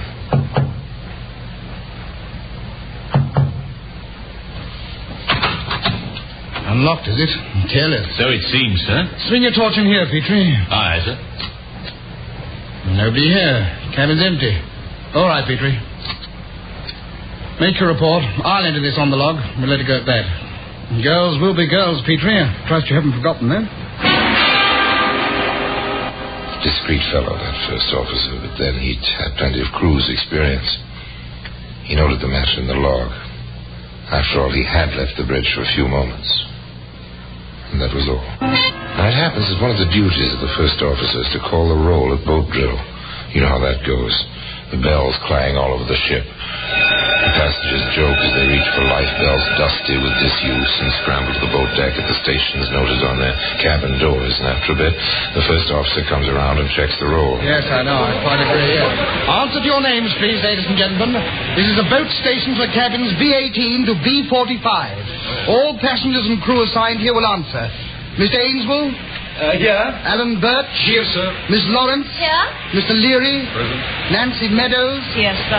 Major Morton? Here. Miss Parsons? Miss Parsons? Miss Parsons! The first officer reported to Captain Booth. Captain Booth thought it might be courteous if Miss Parsons were under the weather to pay her a courtesy call.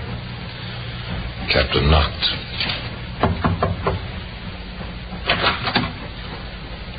Empty. Strange. Stewardess? Stewardess!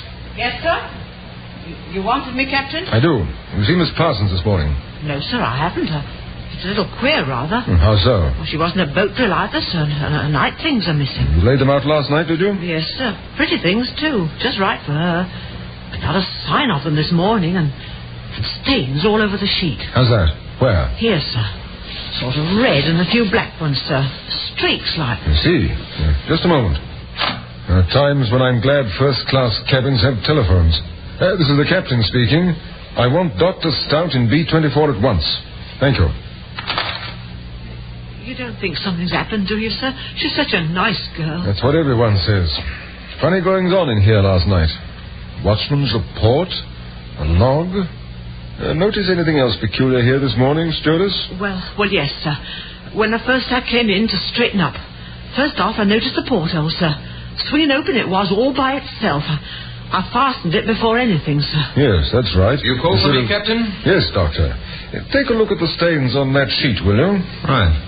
All right, stewardess, you can go, but stay on call. Yes, sir, I'll be right outside. And send in the watchman. Yes, sir. Well, Doctor? These are probably lipstick. The other red spots, they look like blood, I'm afraid. I'll tell better after I've run a test. The black marks beat me. Not a very pleasant prospect.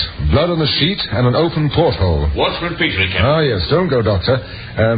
Now, see here, Petrie. This man you reported speaking to last night. Did you see his face? Sorry, sir, I didn't. Only his trouser and one shoe, like I told Mr. Forsyth. I see. It's too bad. What about his voice? It was muffled, sir, by the door. But he did have, a kind of accent, sir. What kind? American? Welsh? Scots? Irish? If anything, it was Scotch, sir. All right. Dismissed. Thank you, sir. Well, Doctor? I don't like the looks of it. I'd seal this cabin and notify owners if I were you. I'll do that and more. This is the captain. Give me the bridge. Watch officer, please. Hello, Mr. Matson, Captain Booth here. I want a complete search of the ship at once for a passenger. Natalie Parsons. Crow's Nest a block hole. And, put the ship about, mister. We're going back on a sea search as well. Calculate our position at 4 bells this morning. I'll be topside directly. We're not going to find her alive, you know, Doctor. But we've got to have a look. I know. If this girl went through that porthole alive, the sharks have got her by now. If she went through dead, we have a murderer aboard. As I said before, not a very pleasant prospect, Doctor. No, it didn't look so pleasant. An empty cabin. An open porthole. And blood on the sheet. And I'd remind you that that sheet today can be seen in the Black Museum.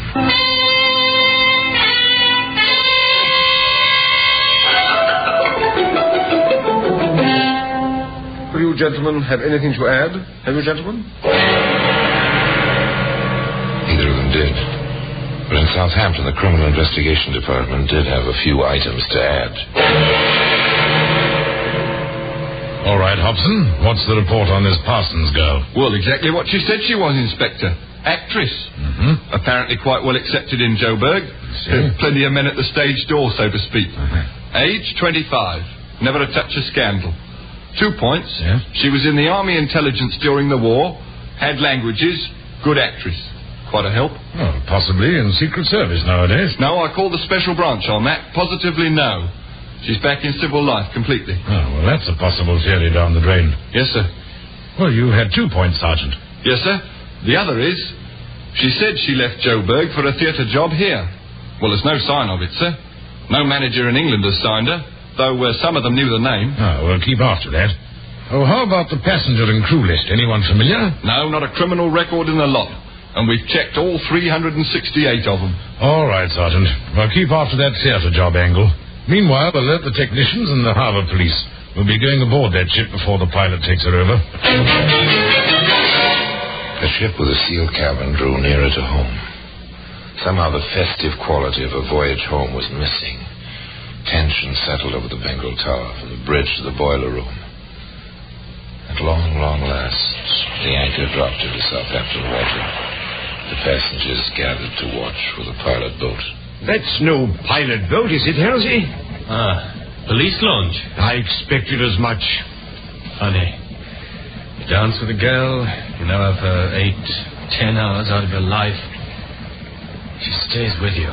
It happened, son. She was a lovely thing. Don't fall in love with a ghost. You wind up rather lonely, you know. Thanks. I'll remember that. Quite a few of them coming aboard. Yes, we're in for a going over, apparently.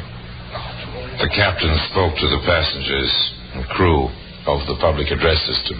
Ladies and gentlemen, as you know, representatives of the Southampton police have come aboard to proceed with the necessary inquiry into the tragic disappearance of one of our fellow passengers. Until this inquiry has run its course, it will be necessary to lie off and not to proceed ashore. Your cooperation will be greatly appreciated, and I'm sure you realize that all which can be done is being done to place you ashore as soon as possible. Thank you. I wish them luck. How I wish them luck. On B-deck, Inspector Rice took over from a greatly relieved Captain Booth. No time was wasted. Set up a lab in the ship's pharmacy. Get at those stains. Compare them with the girl's lipstick and get the blood type. And find out what's in those black markings. Yes, sir. Now strip the bed and go through her things top to bottom. Now, I want to talk to the watchman, the stewardess. And from what you say, Captain, the man in here that night had a Scots accent. That's correct. Well, how many Scotsmen aboard? Have you checked that? We have. 26, Inspector. 18 passengers, 8 in the crew. Oh, very good, sir. You have been thorough. Now, you, I take it, are the watchman. They work quickly, but they work thoroughly. The watchman and the stewardesses reasserted their statements. The captain was one addition. Oh, yes, sir. I cleaned the cabin thoroughly. Wiped everything.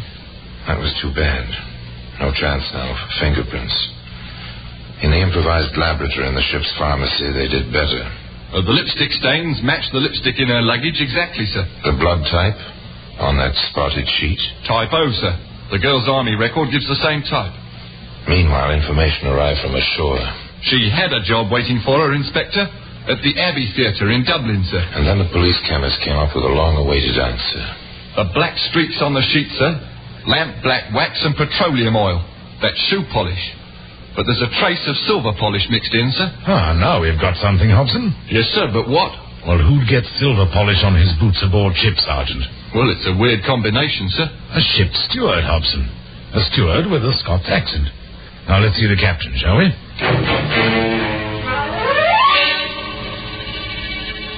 I'll cooperate in any way I can, Inspector.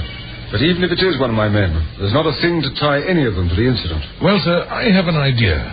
We can let the passengers ashore now, but hold the crew. Then you invite the police detail and the ship's officers to luncheon. Set up 4 tables well apart, waited on by the 4 stewards you say are Scots-born. At the end of the meal...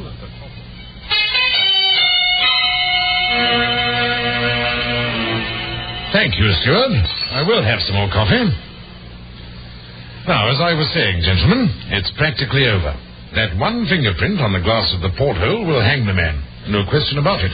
They always forget something, make at least one silly mistake. There'll be a ship's mechanic from our harbour police aboard. All right, young fella. You can stop polishing that porthole cover now. What's the meaning of this? I'm doing my job. There's no fingerprint on the glass. You fell for the inspector's plan. I'll have to take you in charge. Willful murder on suspicion. And I must warn you, anything you say may be taken down in writing.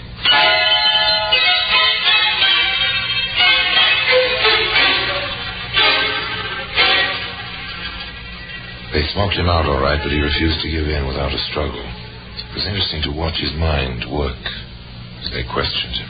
You're Alan Birch. I am. Your first trip aboard the Bengal Tower? Round trip. Went out in her. This is the return. Like the ladies, do you? They seem to like me. Ever had any trouble with one before? No, never. What do you mean, before? Your forearms, Birch, and your neck, all scratched. No dame ever scratched me. Oh, where did you get them, then? Ship's cat.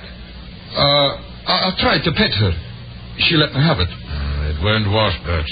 No cat's claws ever scratched like that. Ship's doctor will certify to that. And those scratches aren't old enough to have happened ashore. All right, then. It was a woman. Huh? A stewardess. Which one? I'm not saying. She'd lose her job. Nonsense. Who are you protecting, Birch? Nobody. Stop it, Birch. You're only making it harder for yourself. You were on duty for that cabin, among others.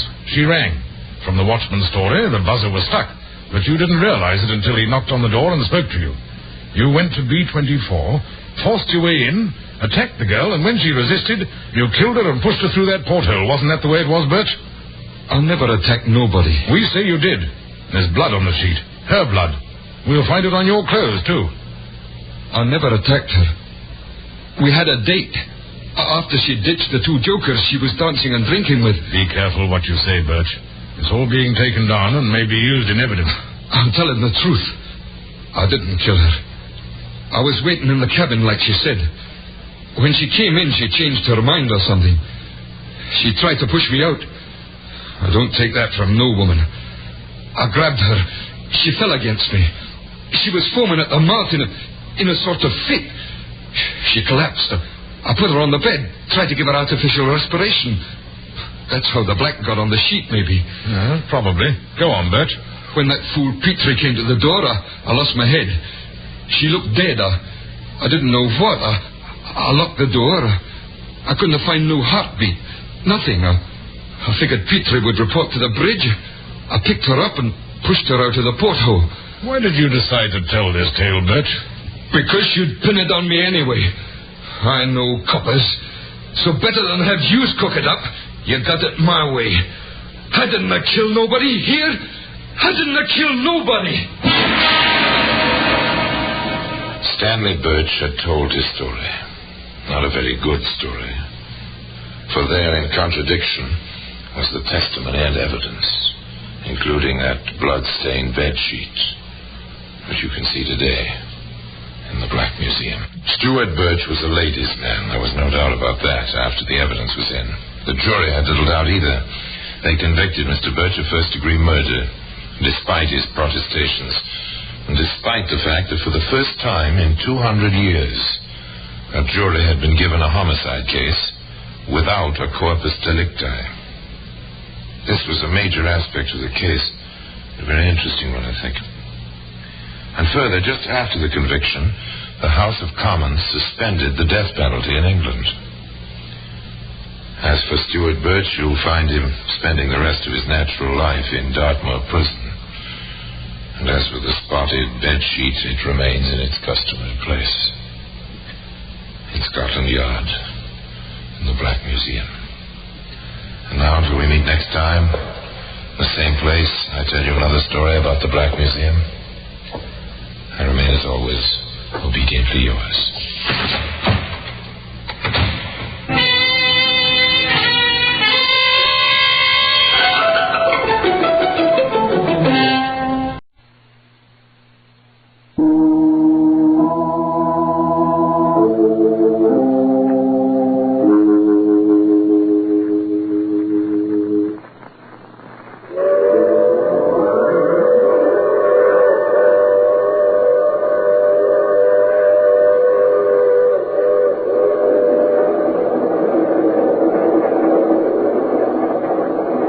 Mutual Broadcasting System presents The Mysterious Traveler, written, produced, and directed by Robert A. Arthur and David Cogan, and starring tonight two of radio's foremost personalities, Adelaide Klein and Mason Adams, in an original radio drama titled The Visiting Corpse.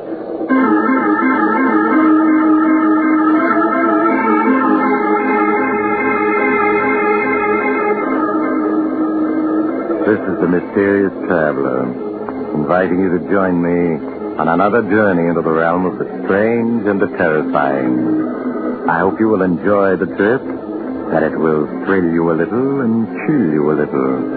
So settle back, get a good grip on your nerves, and be comfortable, if you can, as we meet the visiting corpse.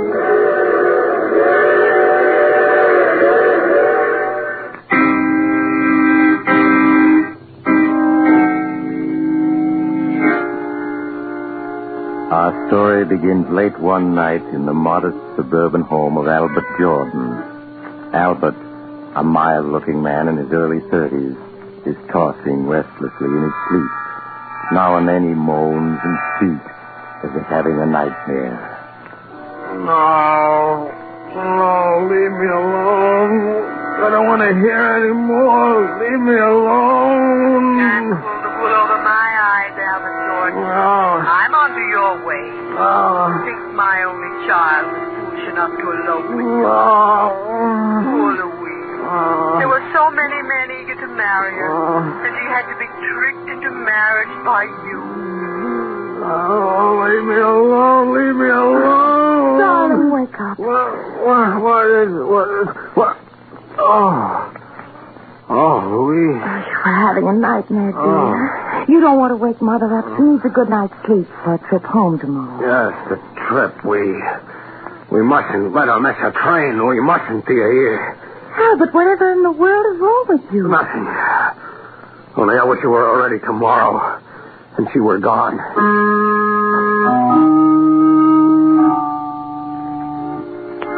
You sure you have everything, Mother? Yes, Louise, dear. Everything I need for my trip home is in this handbag. Now, don't forget to ship my trunk. Now, the express man will be here to pick it up this morning, Mother. Thank you, darling. It's almost 9 o'clock, Mother. You'll miss your train. I have never missed a train in my life. You needn't be so anxious to get rid of me, Albert. Oh, Louise, darling, I do hate leaving you alone like this. Really, Mother? I'll be all right. Very well, then, if you say so, I'll go. But I'll be writing to you every day. And if he abuses you, just let me know. Goodbye, darling. Goodbye, Mother, and take care of yourself. And don't forget, Louise. Mother will come back if you need her. Yes, Mother. Goodbye. Louise, if your mother pays us just one more visit, I'll leave this house and I'll never come back. But, darling, it's only natural that Mother should want to visit me. I'm the only one she has in the world. Yes, but she doesn't just visit us. She lives with us. In the past year, she spent 8 months with us. She has her clothes here, a key to the house. Well, she's even listed in the phone book under our numbers. Please, Albert, she's gone now. Let's not quarrel. Yeah, she's gone now, but in 2 or 3 weeks, you can be sure she'll come back to spend a few months with us. I'm warning you, Louise. I won't be responsible for what happens if she keeps coming back.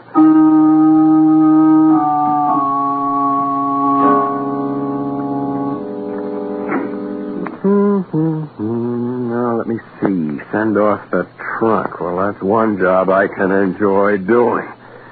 Mrs.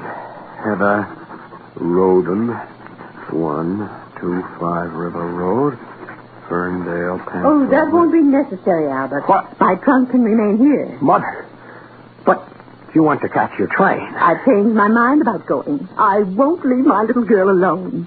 I'm sure she needs me. Where is Louise? She went downtown. Oh. So you've come back again. You've always wanted to get rid of me, haven't you, Albert? To keep me away from my only child. But I refuse to give her up. I've come back and I'm staying for good. No, what? Yes, and then I'll be sure that Louise is being well treated. Frankly, I don't trust you. You don't trust me? No. Why, I don't even know your background. You were a complete stranger when you forced poor Louise to elope with you a year ago. And for all I know, you may have criminal tendencies. There's a certain amount of the criminal in all of us. Most people can control their worst instincts. But some can't. Exactly. And I'm here to see to it that no one harms Louise. But who's going to look out for you, Mother? Albert, why are you looking at me so queerly? Are you sick? Yes, Mother, I'm sick. Sick of the sight of you. No, Albert, you must control yourself. I want you to go to your room at once and lie down. No, you had to keep coming back, Mother, and keep giving me orders. Albert, stop looking at me that way. But you seem like another person. I am, Mother.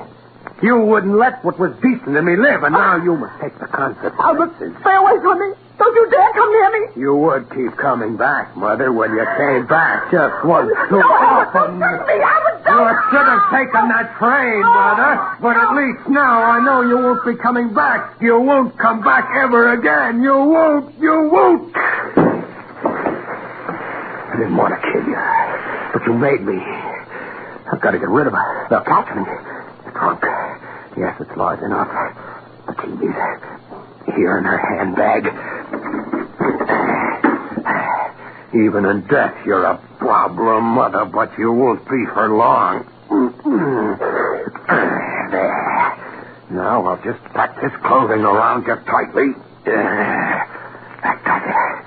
Now I'll have to get rid of the trunk. Albert, are you home? Louise, the trunk, I've got to get it closed. That's you, Albert? Yes, dear. Oh, I see you're locking the trunk. Yes, I was getting it ready for the expressman. It should be here now. Albert, is anything wrong? What do you mean, Louise? I don't know. Your face is so flushed. It's, just a little warm in here, that's all. Look, we forgot to pack Mother's robe. I know she'll want it. I'm afraid you'll have to open the trunk again, Albert. No. I mean, the trunk is full already. We couldn't get anything else in it. Nonsense. When Mother and I packed, it was only half full. Please open it. But it's locked, and your mother has the key. Oh, yes, you're right. Well, we'll just have to mail the robe to her. I'll answer the door. It must be the expressman. Make sure the tags are on it, dear. Tags? You can't go to her home. Only I had time to think. Wait. Yes, that's the only thing to do. I'll make out new tags. The expressman's backing his truck up the door, Albert. Have you got the tags already? I'm just finishing them. Yeah. All right, dear. Well, let me see if you have the address right. Sometimes you're so forgetful. Now, Louise, you needn't bother. Of course the tags are made out right now. Stand aside. I'll carry the trunk to the door. Well, let the expressman do it, Albert. That's what he's being paid for. And I really do want to check the address on the tag. Now, Louise. Oh, please, Albert. I'm just playing safe. But these tags are addressed to Mrs. William Smith, 345 Wood Street, Las Vegas.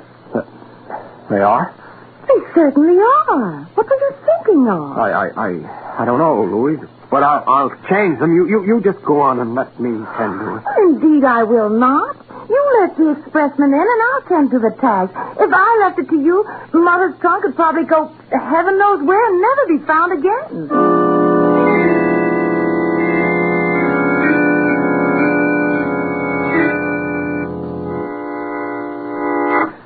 Albert, I'm really worried. Worried, Louise? It's a week now, and no word from Mother. She said she'd write every day. Nah, dear, maybe she's been too busy to write. She's busy? You know Mother doesn't do anything. No, there's something wrong. I feel But it. you mustn't worry, Louise. I'm sure that she's all right.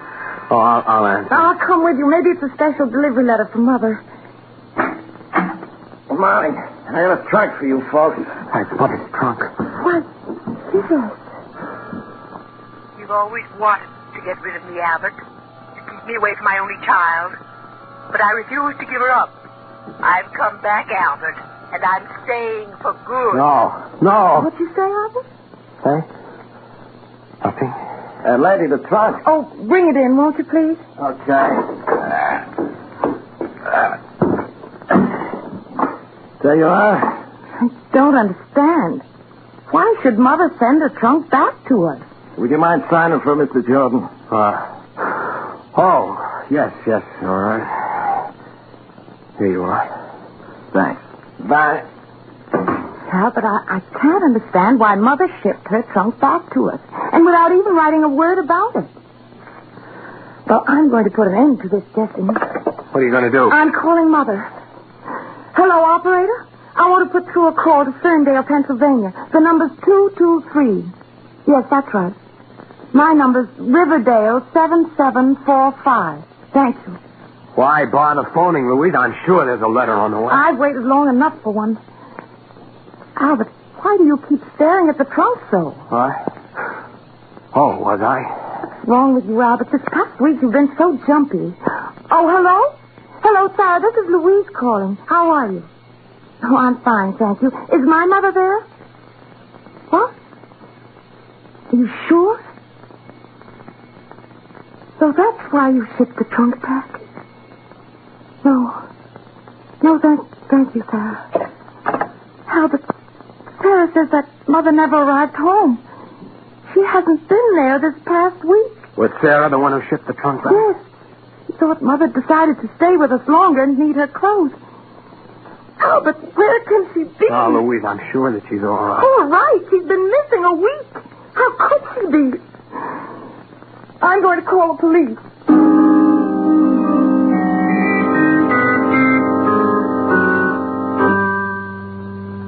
Oh, Albert, where can she be? 24 hours have gone by and the police still haven't found her. No, dear, it takes time. You must have patience. They're doing everything they can. Suppose she's dead. You mustn't talk like that. Nothing is known yet. Why do you keep staring at the trunk? I don't know. Darling, it just upsets you to see the trunk. It keeps reminding you of your mother. I'd better put it in storage. All right, Albert. Do as you please. Now you're being sensible, dear. I'll take good care of Mother's trunk.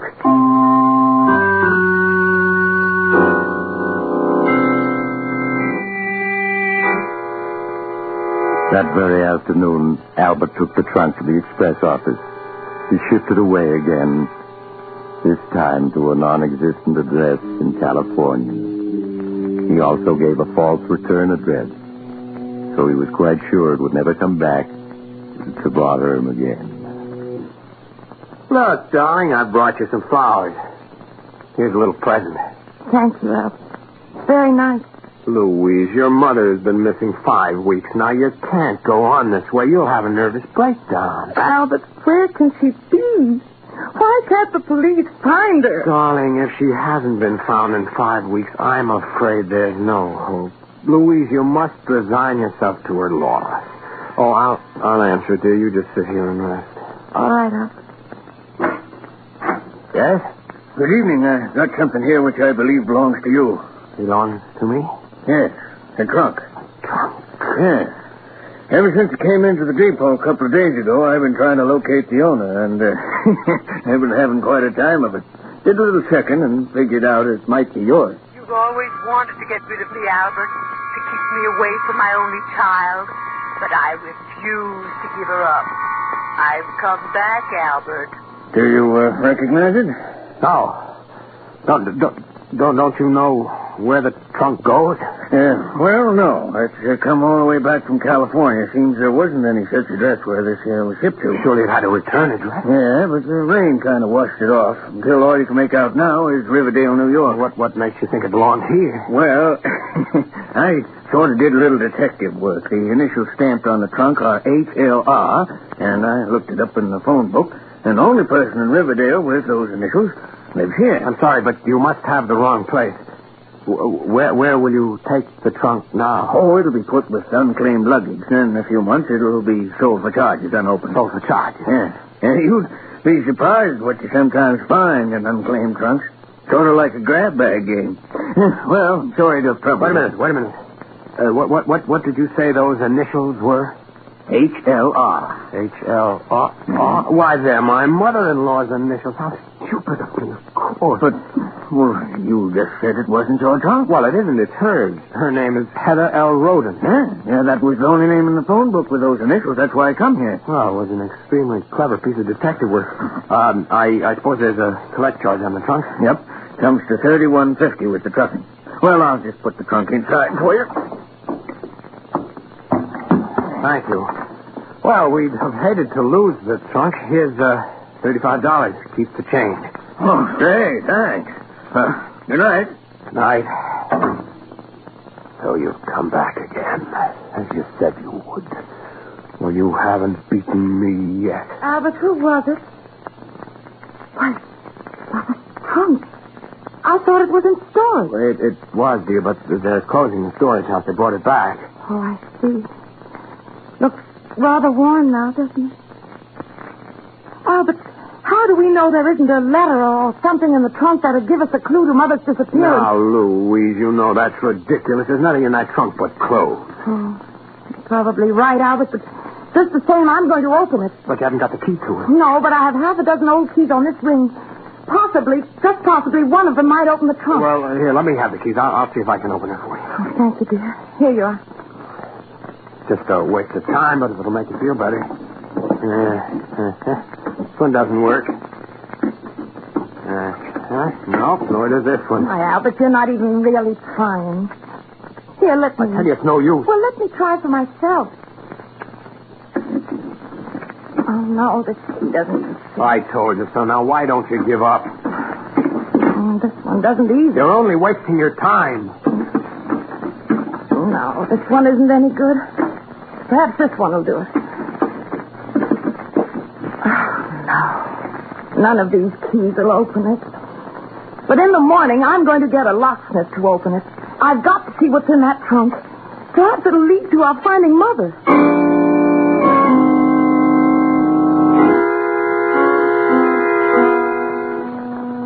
So she's going to get a locksmith in the morning, is she?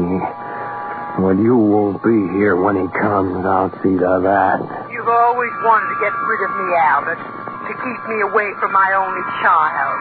But I refuse to give her up.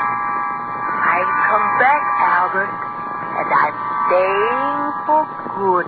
You're not, do you hear? You're not. You'll never come back after tonight. Never.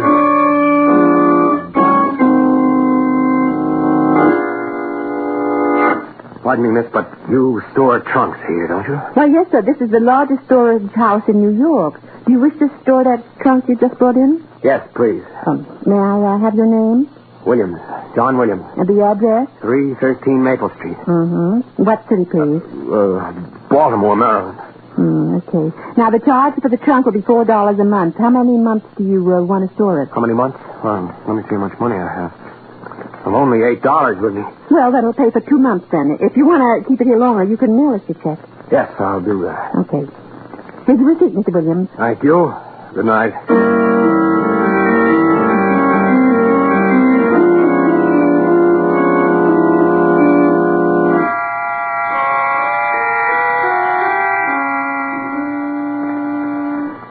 And so Albert got rid of the embarrassing trunk at last.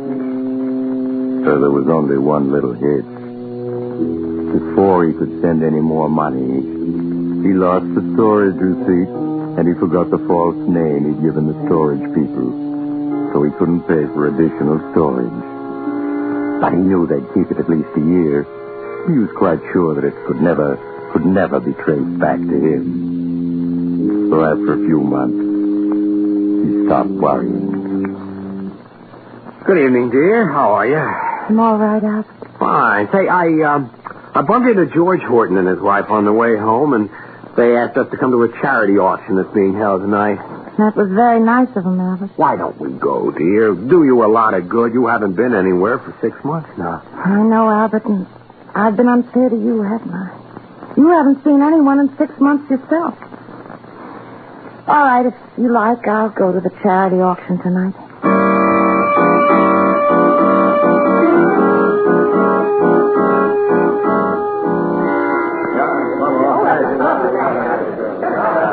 Ladies and gentlemen, now what am I bid for this beautiful antique lamp? Do I have $5? Oh, come, ladies and gentlemen, look closely at this work of art.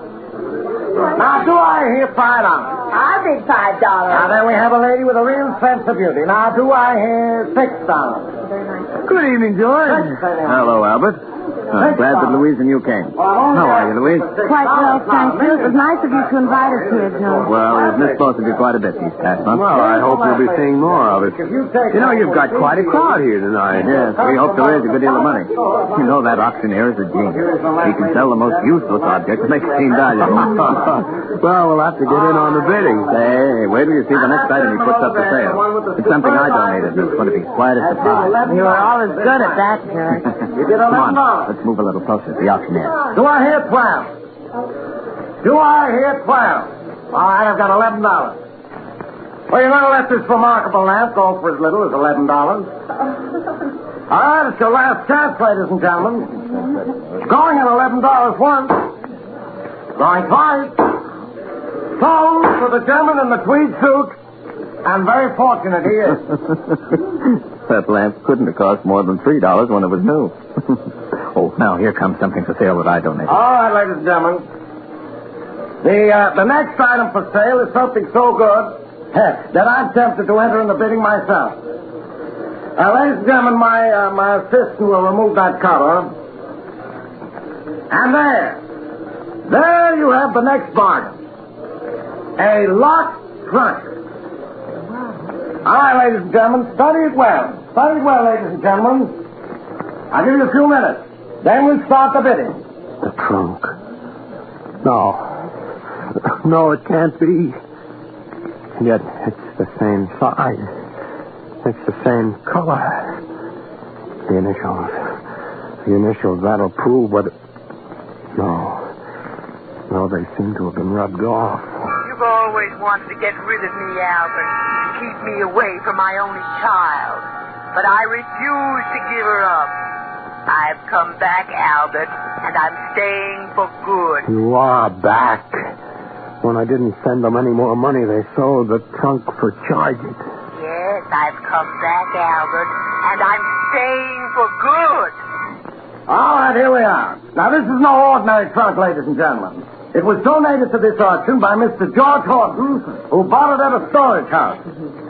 He never broke the lock to examine the contents, preferring to save that wonderful surprise for the person who purchases this remarkable trunk tonight.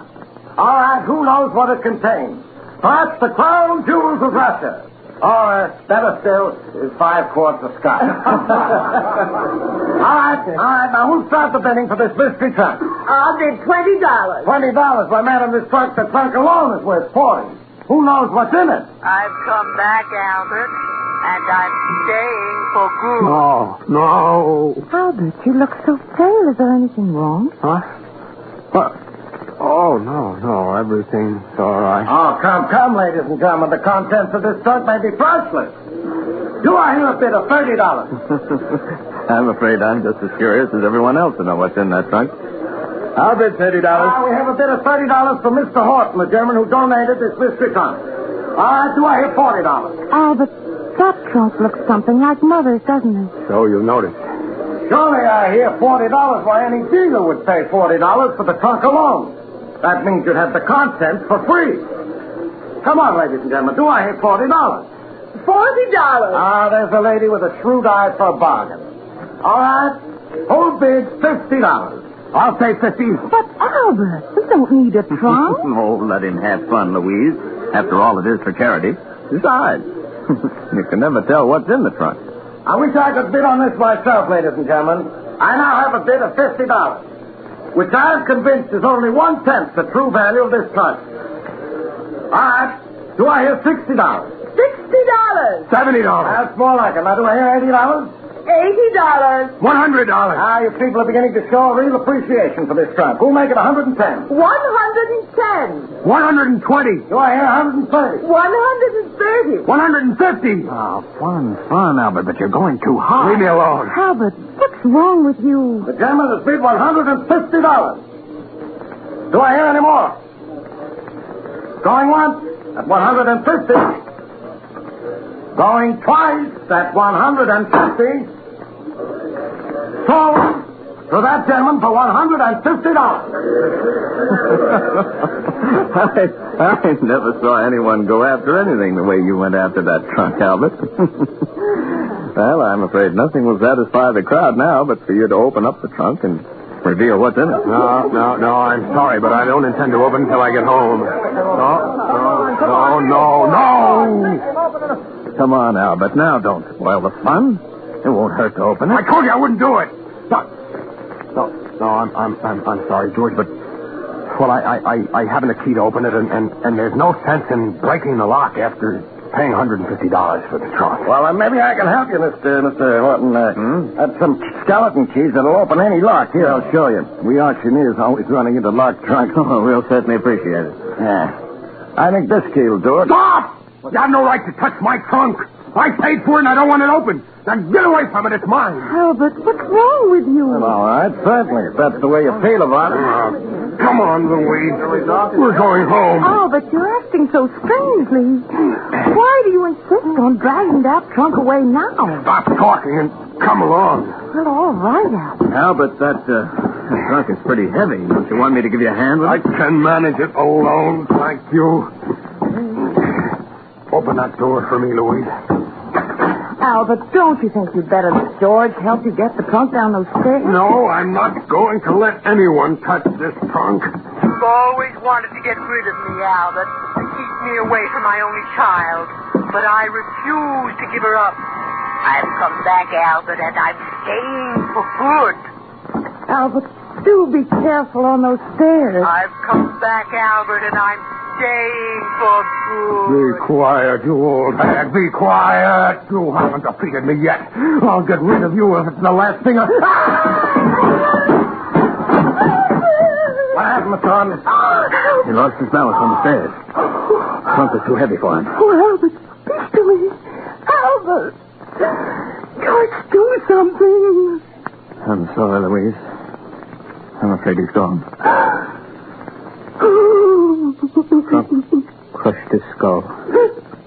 Hey, look, Mr. Horton. The fall broke the trunk open. There was nothing in it but a load of books.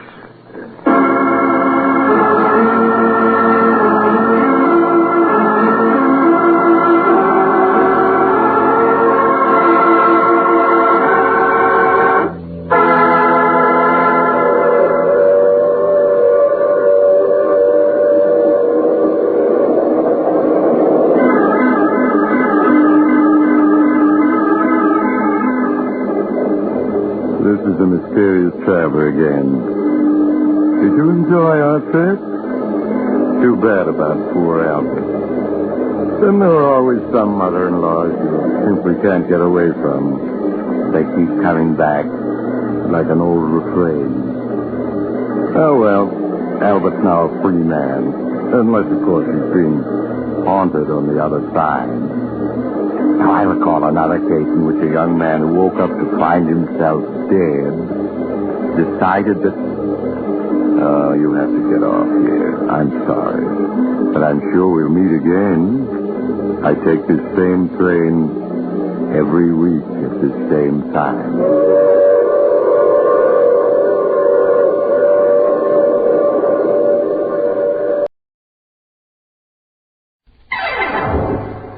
Strange Wills. Starring the distinguished Hollywood actor Warren Williams and featuring Carlton Young with Howard Culver and an all-star Hollywood cast. Original music by Del Castillo.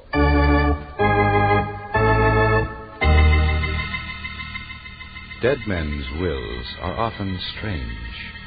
We cannot attempt to understand them or try to find the answers. We can but tell the story. This is Warren Williams bringing you the story, Dance Director. But first...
And now back to Warren Williams as John Francis O'Connell in Dance Director.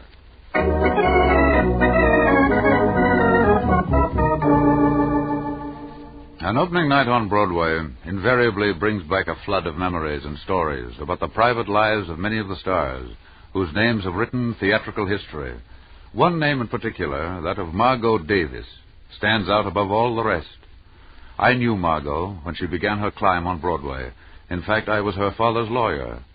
It was upon his suggestion that I drew his will with the provision that his only child and heir at law must first earn her own living for 1 year before acquiring his estate, roughly estimated at around $10 million. He wanted her to learn the value of $1, the hard way. I remember the day I called upon her at the Davis townhouse. It was a few weeks after her father had been buried. I found Margot in the music room.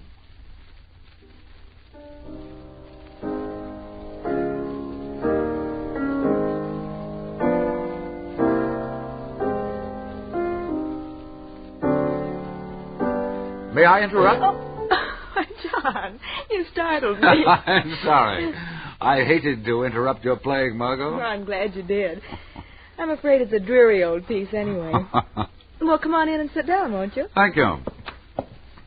Margot, may I have your undivided attention for just a few minutes until I tell you what I have to say? I'll be very attentive. Good.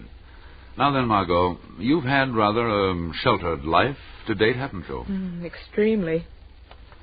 Did you, learn anything? Well, that depends. I know which fork to use at dinner. I know how to dress, conservatively. Did you learn how to work for a living? Work? Well, quite frankly, John, I've never earned a penny in my life. But I'm not afraid of work, if that's what you mean. Your father was a hard worker, Margot. He loved it. He did more than love it. He believed in it. Just what are you getting at, John? Only this. His estate will net around $10 million. But in order to make sure that you learn the value of a dollar, he made a special provision in his last will. A special provision? What do you mean? He insisted that you earn your own living for 1 year before you come into your inheritance. 1 year? Earn my... John, that's wonderful. Wonderful? Well, of course. Do you know I've envied every girl I've ever seen catching the subway on her way to work? Envied? Why? Those girls had a look of independence about them. They were self-supporting, self-sufficient. You mean you've wanted to work? For years, but I've never had a chance. Well, what can you do, Margot? What sort of work can you learn to keep you alive for a whole year? Did you ever hear of a yen? Yes, of course. Well, I've had a yen for almost 2 years. I'll start looking for a job in the morning, and when I get it, you'll see a transformation you'll never forget. What will it be, Margot? Margot Davis, Broadway chorus girl.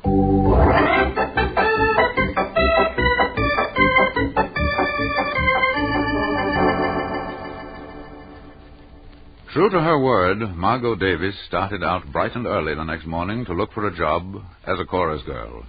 She bought a copy of Variety and read that Bert Frost, dance director of the Broadway Follies, was holding auditions. Margot caught the subway and went over to the Harris Theater. It was jammed with girls, beautiful girls, all trying out for the dancing line. All right now, chicks, line up across the stage. That's right. Spread out. Give yourself plenty of room. Hey, Blondie, you in the polka dot sunsuit. Park the gum. This is for the Follies, baby, the Follies, not Minsky's Burlesque.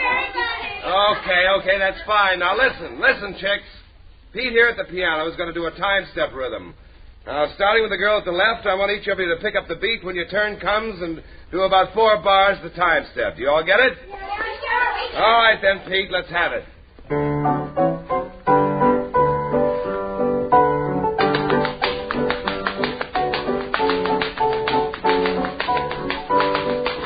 Okay, honey. Okay. Next.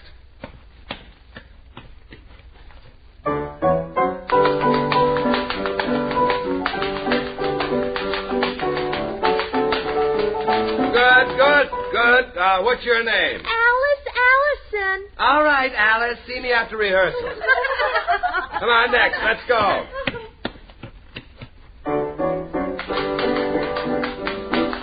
Oh, no. Oh, hold it, Pete.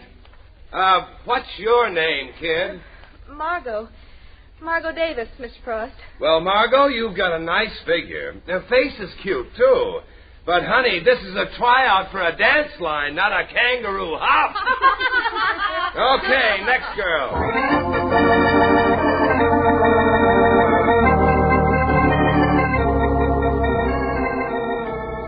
Well, Margot walked slowly downstairs to the dressing room. She learned quickly and bitterly that it takes more than a pretty face and a nice figure to crash a Broadway chorus line. As she entered the dressing room, an old-time Broadway hoofer, Rena Blake, saw her in tears and walked over to her. What's the matter, kid? Been kicked around a bit? He said I danced like a kangaroo. Why, that's so-and-so. Yeah, but that's just like him. He's just a Broadway jerk for my dough. But I wanted so hard. Yeah, I know. You wanted to make the grade on Broadway. And the guy that wrote that song, There's a Million Tears for Every Light on Broadway, wasn't kidding, was he? I guess not. What's your name? Margot Davis. What's yours? Rena Blake, the oldest hoofer on the stem. I ain't bragging, honey, but 3 facelifts ago I look classier than all them dames up there rolling the one. And I can still outdance any of them. Oh, Rena, I feel terrible. I counted on this job so much. What'd that old goat say to you, honey? He said I had a cute face and that my figure was good, but... Yeah, I know. You can't do the time step. That's right. Ever danced before? Just a little, for fun. Well, I say you got a lot of nerve, kid. Any girl that tries to crash a Bert Frost production and doesn't even know the time step. Oh, boy. But I didn't know it was so hard. Yeah. Well, you still want to make it? Uh-huh. But how can I? He knows me now. He wouldn't let me try again. Listen, he's going to try out 600 baits today and tomorrow. But I still don't know how to do... Suppose you get into your street clothes and come with me, huh? With you? Where are you... Now, don't go asking questions. But I'll tell you this. I got a little apartment over on East 54th. I got a tap board, too. Get it? You mean... I ain't promising nothing, kid. But if you're game and your feet hold out, I'm going to teach you what you need before tryouts tomorrow morning. And then you can come back and knock Mr. Bert Frost for a loop. But won't he, Mr. Frost, recognize me, Rena? Recognize you? Oh, honey, listen. With 600 pairs of gams to look at, that guy ain't going to remember your face. Believe me.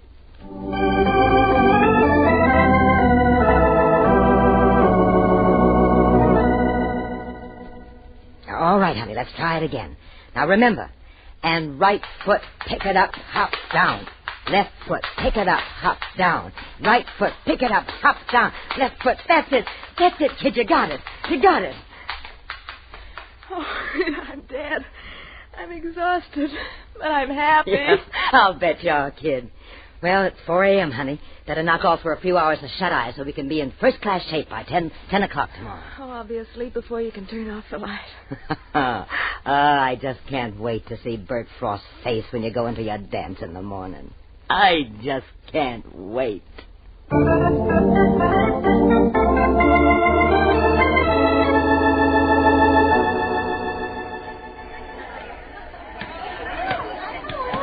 All right, girls. All right, line up across the stage.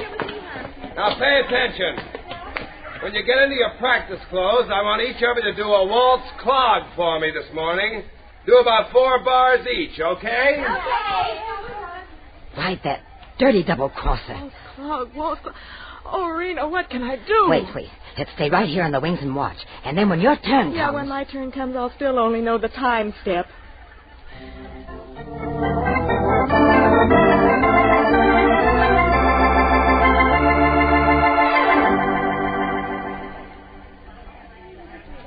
Oh, Rena, there's only a few girls left. It's almost time for me to go on stage. What'll I do? Get in there and pitch, kid.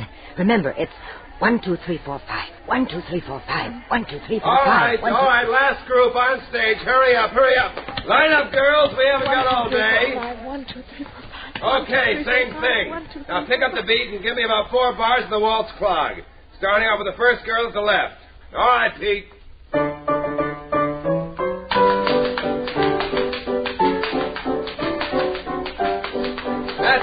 That's all. Next girl.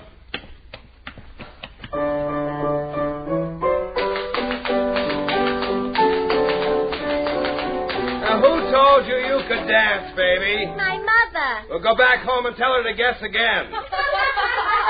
All right, next girl. Hey, wait a minute. Hold it, Pete. Hey, you, haven't I seen your legs before? No, I don't think so. Weren't you here yesterday? Here? Yeah, right here on this stage. You couldn't do the time step, remember? Oh, no, I can do the time step. Want to see? Listen, honey, I'll bet you a job in the line against a hamburger sandwich that you can't. You will, huh? All right, turn on the music. Okay, Pete, give the little lady music.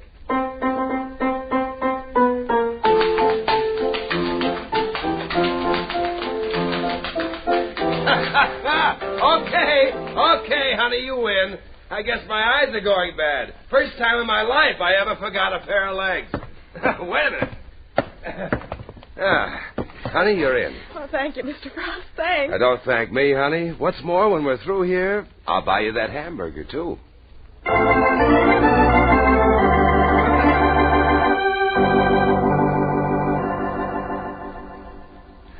Oh, well, that's the way Margot Davies crashed her way into the Broadway Follies. The hard way.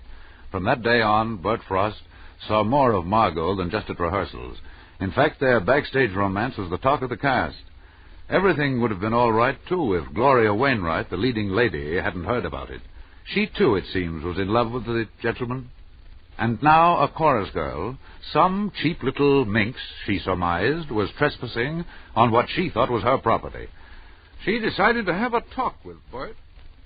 Darling, what is all this chatter about you and that chorus girl? Oh, you mean Margot? Why, what have you heard? What have I heard? What haven't I heard? Bert, you're making a fool of yourself. What makes you think so, Gloria? When the day comes that Broadway's biggest dance director starts chasing around with some little dame from the dance line... Now, just a minute, young lady. Get this straight. Margot Davis is no dame. But how do you think I feel about it, Bert? After all, you did ask me to marry you. That was last season, honey, and anyway, you turned me down, remember? Well, maybe I did. But there was a reason for it then. Oh, yeah? Of course, darling. I had a career to think of. You still have. Oh, maybe I have. But on the other hand, maybe I'm ready to reconsider. No, you're not kidding. You know it. I know you better than you think I do. I resent that. Go right ahead, but it's true.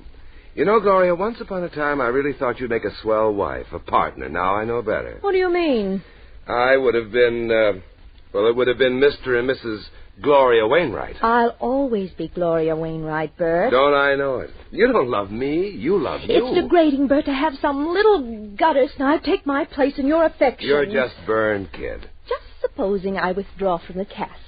What would the great director do then? I'd have Margot Davis take your place. You don't know it yet, Gloria, but that kid's got everything you've got and maybe a little bit more. All right, have it your own way. But I'm going to tell you something. Shoot. I'll give you odds that she will never be around to open the show. What odds? Ha, brave, aren't you? Well, just wait until I get through with this. Now, supposing you stick to dancing and leave the rest to me. You'll be welcome to the leavings, Bert Frost, after I get through with Margot Davis. Hang around and pick up the pieces.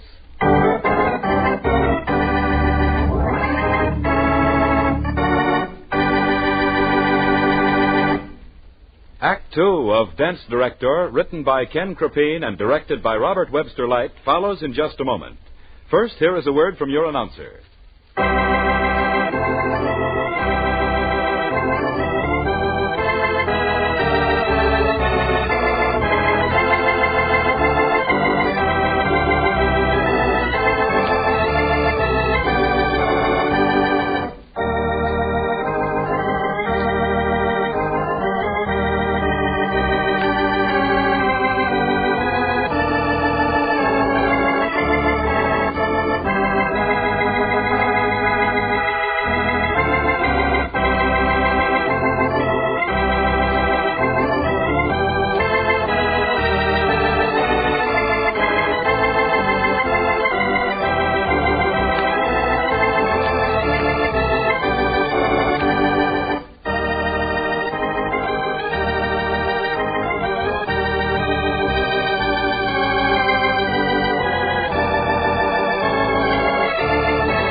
And now back to Dance Director, starring Warren William as John Francis O'Connell.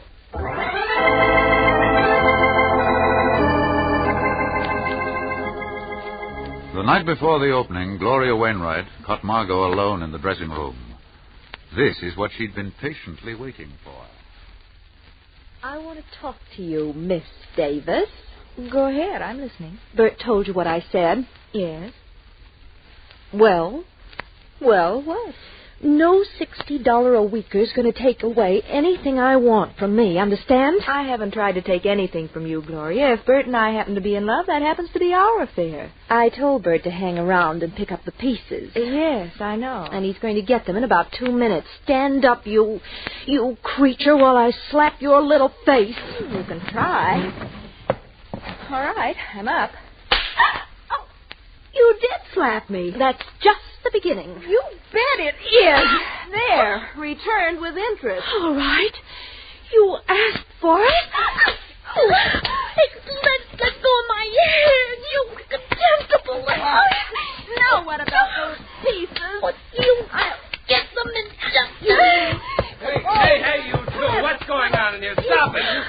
break it up. Oh, this beats the devil. Less than 24 hours before the opening night, I find my star in a brawl. Well, why don't you say something? We were just having a nice, friendly little discussion. You look like it, both of you. Get up, Gloria. All right, Bert. Lay off of us. I'm really going to give you something to worry about. What? I think I sprained my ankle. Sprained your ankle? Here, let me look at it. Oh, wait. Let me help you. Ouch. It hurt. Bert, it's really a sprain, all right. Look how it's swelling. That's all I need. Now what am I going to do? Oh, you still have Margot. You said she could take my place. Cut the kidding, Gloria. Oh, can't she? Kid, I told you before, but I'll tell you again. You're a great artist. Tops. That's why you're in my show. Thanks, Bert. That made it worthwhile. Bert, why not let me take her up to my room? I'll stay with her. I'm sure I can get the swelling down. I'll have her ready for tomorrow night. Let me try. You do that for me after all? Of course, Gloria. It's our only chance. Okay, kids, go out and get a cab. Take her home, and I'll send a doctor out as soon as I can locate one. All right, Bert. I'll have a cab in a jiffy. Come on, kid. Tie up that hair, and I'll carry you. Bert. Yeah? It's things like this that make me happy I'm in the theater. Imagine a little chorus girl who has everything to gain doing this. She's a real trooper, Bert. That's nothing, kid. So are you. Believe me.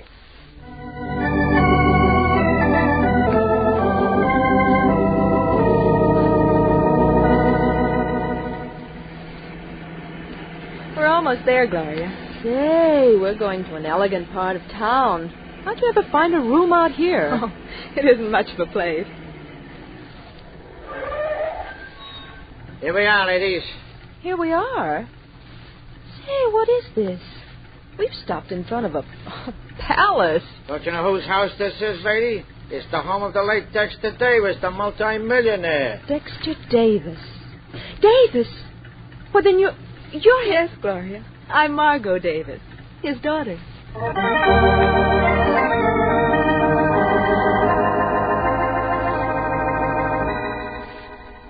The swelling's going down. Look, Gloria. Oh, yeah, I can see that it is.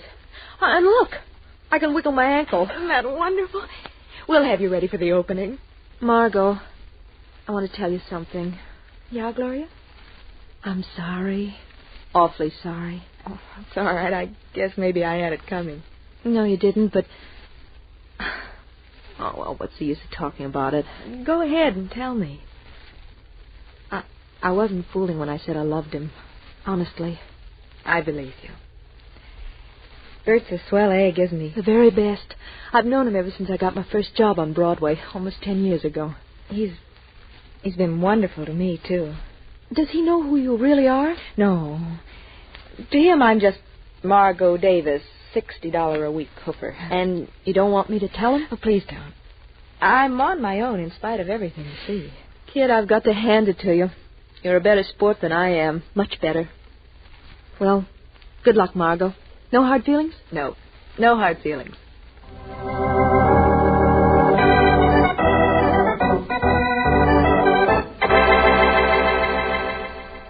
The opening night of the Broadway Follies turned out to be a wonderful thing. The show was sensational. Gloria Wainwright danced her way into the hearts of everyone. During the intermission, I received a note from Margot. She asked me to be best man at a wedding.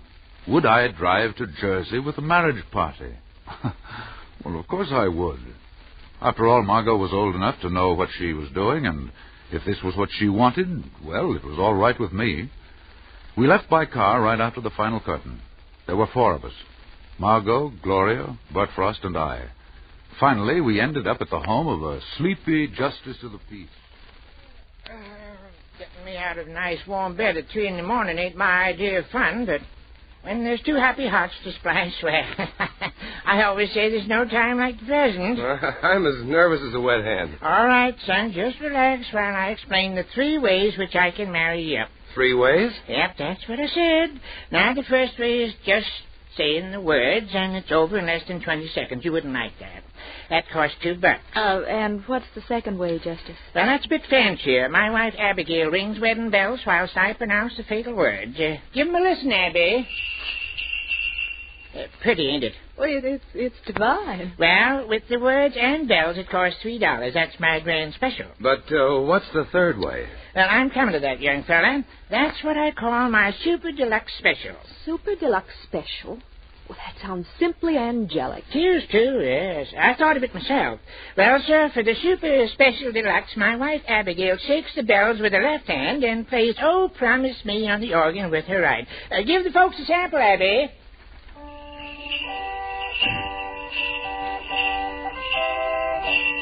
All right, folks, the Super Special Deluxe costs a $5 bill, but you won't regret it. You'll carry the memory of it with you down the golden path. Now then, what you going to choose? The Super Special Deluxe, of course. I want to remember this night forever. Well, sir, I admire your good judgment, yes, sir. Now, folks, will the couple to be married get right over here in front of me? Witnesses 2 steps to the rear. There you are. There we have it. Okay, now hold hands. Now, just a minute till I get my book open here. Ashes to ashes, dust to... Oop! Almost read the burial service by mistake. All right, here we go. Abby, bells and music, please. Do you, Bert Frost, take this young lady... Not so loud with the bells, Abby. Do you, Bert Frost, take this young lady here to be your side, to be your lawful wedded wife? I do. And do you, young lady, take this man to be your lawful wedded spouse? I do. Then, by the virtue of the authority vested in me by the state, I do hereby pronounce you man and wife. Not so loud, Abby. $5, please. Thank you. Now, whilst you two lovebirds enjoy the first tender kiss of wedded bliss, I'll make out the certificate. I know from experience it takes about that long.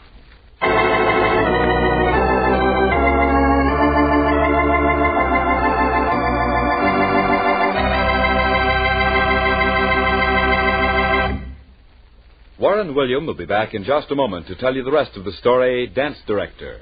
First, here is a brief message from your announcer.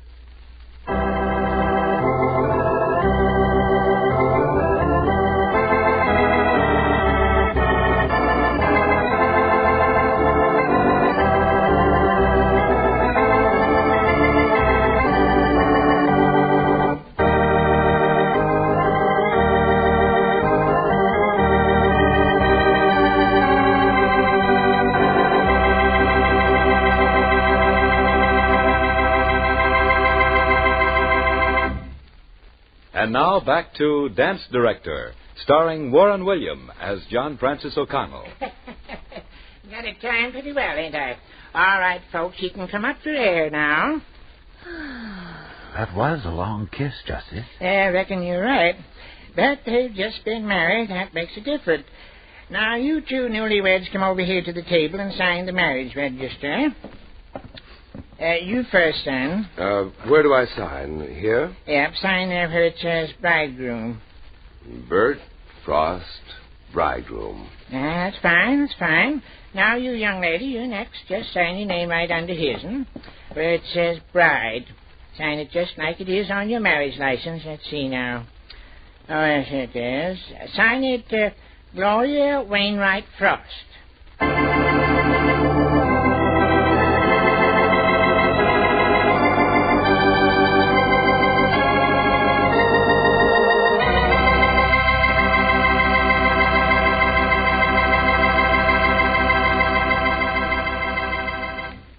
Well, Gloria, Bert, and Margot have been the best of friends for years.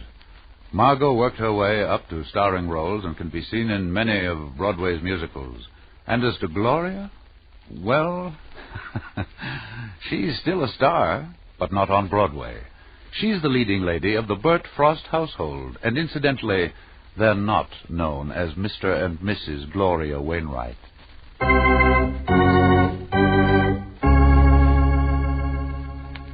Next week, I have a story about one of the strangest wills ever written.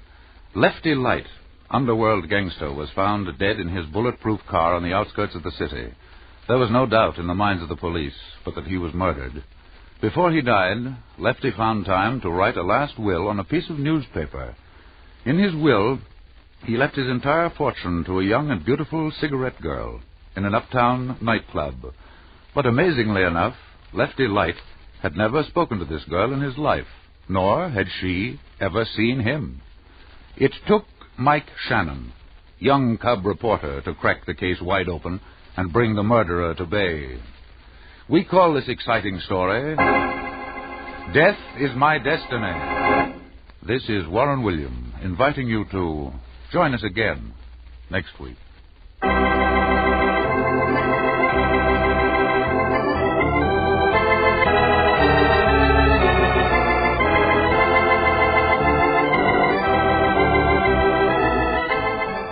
Strange Wills is a Teleways feature produced in Hollywood.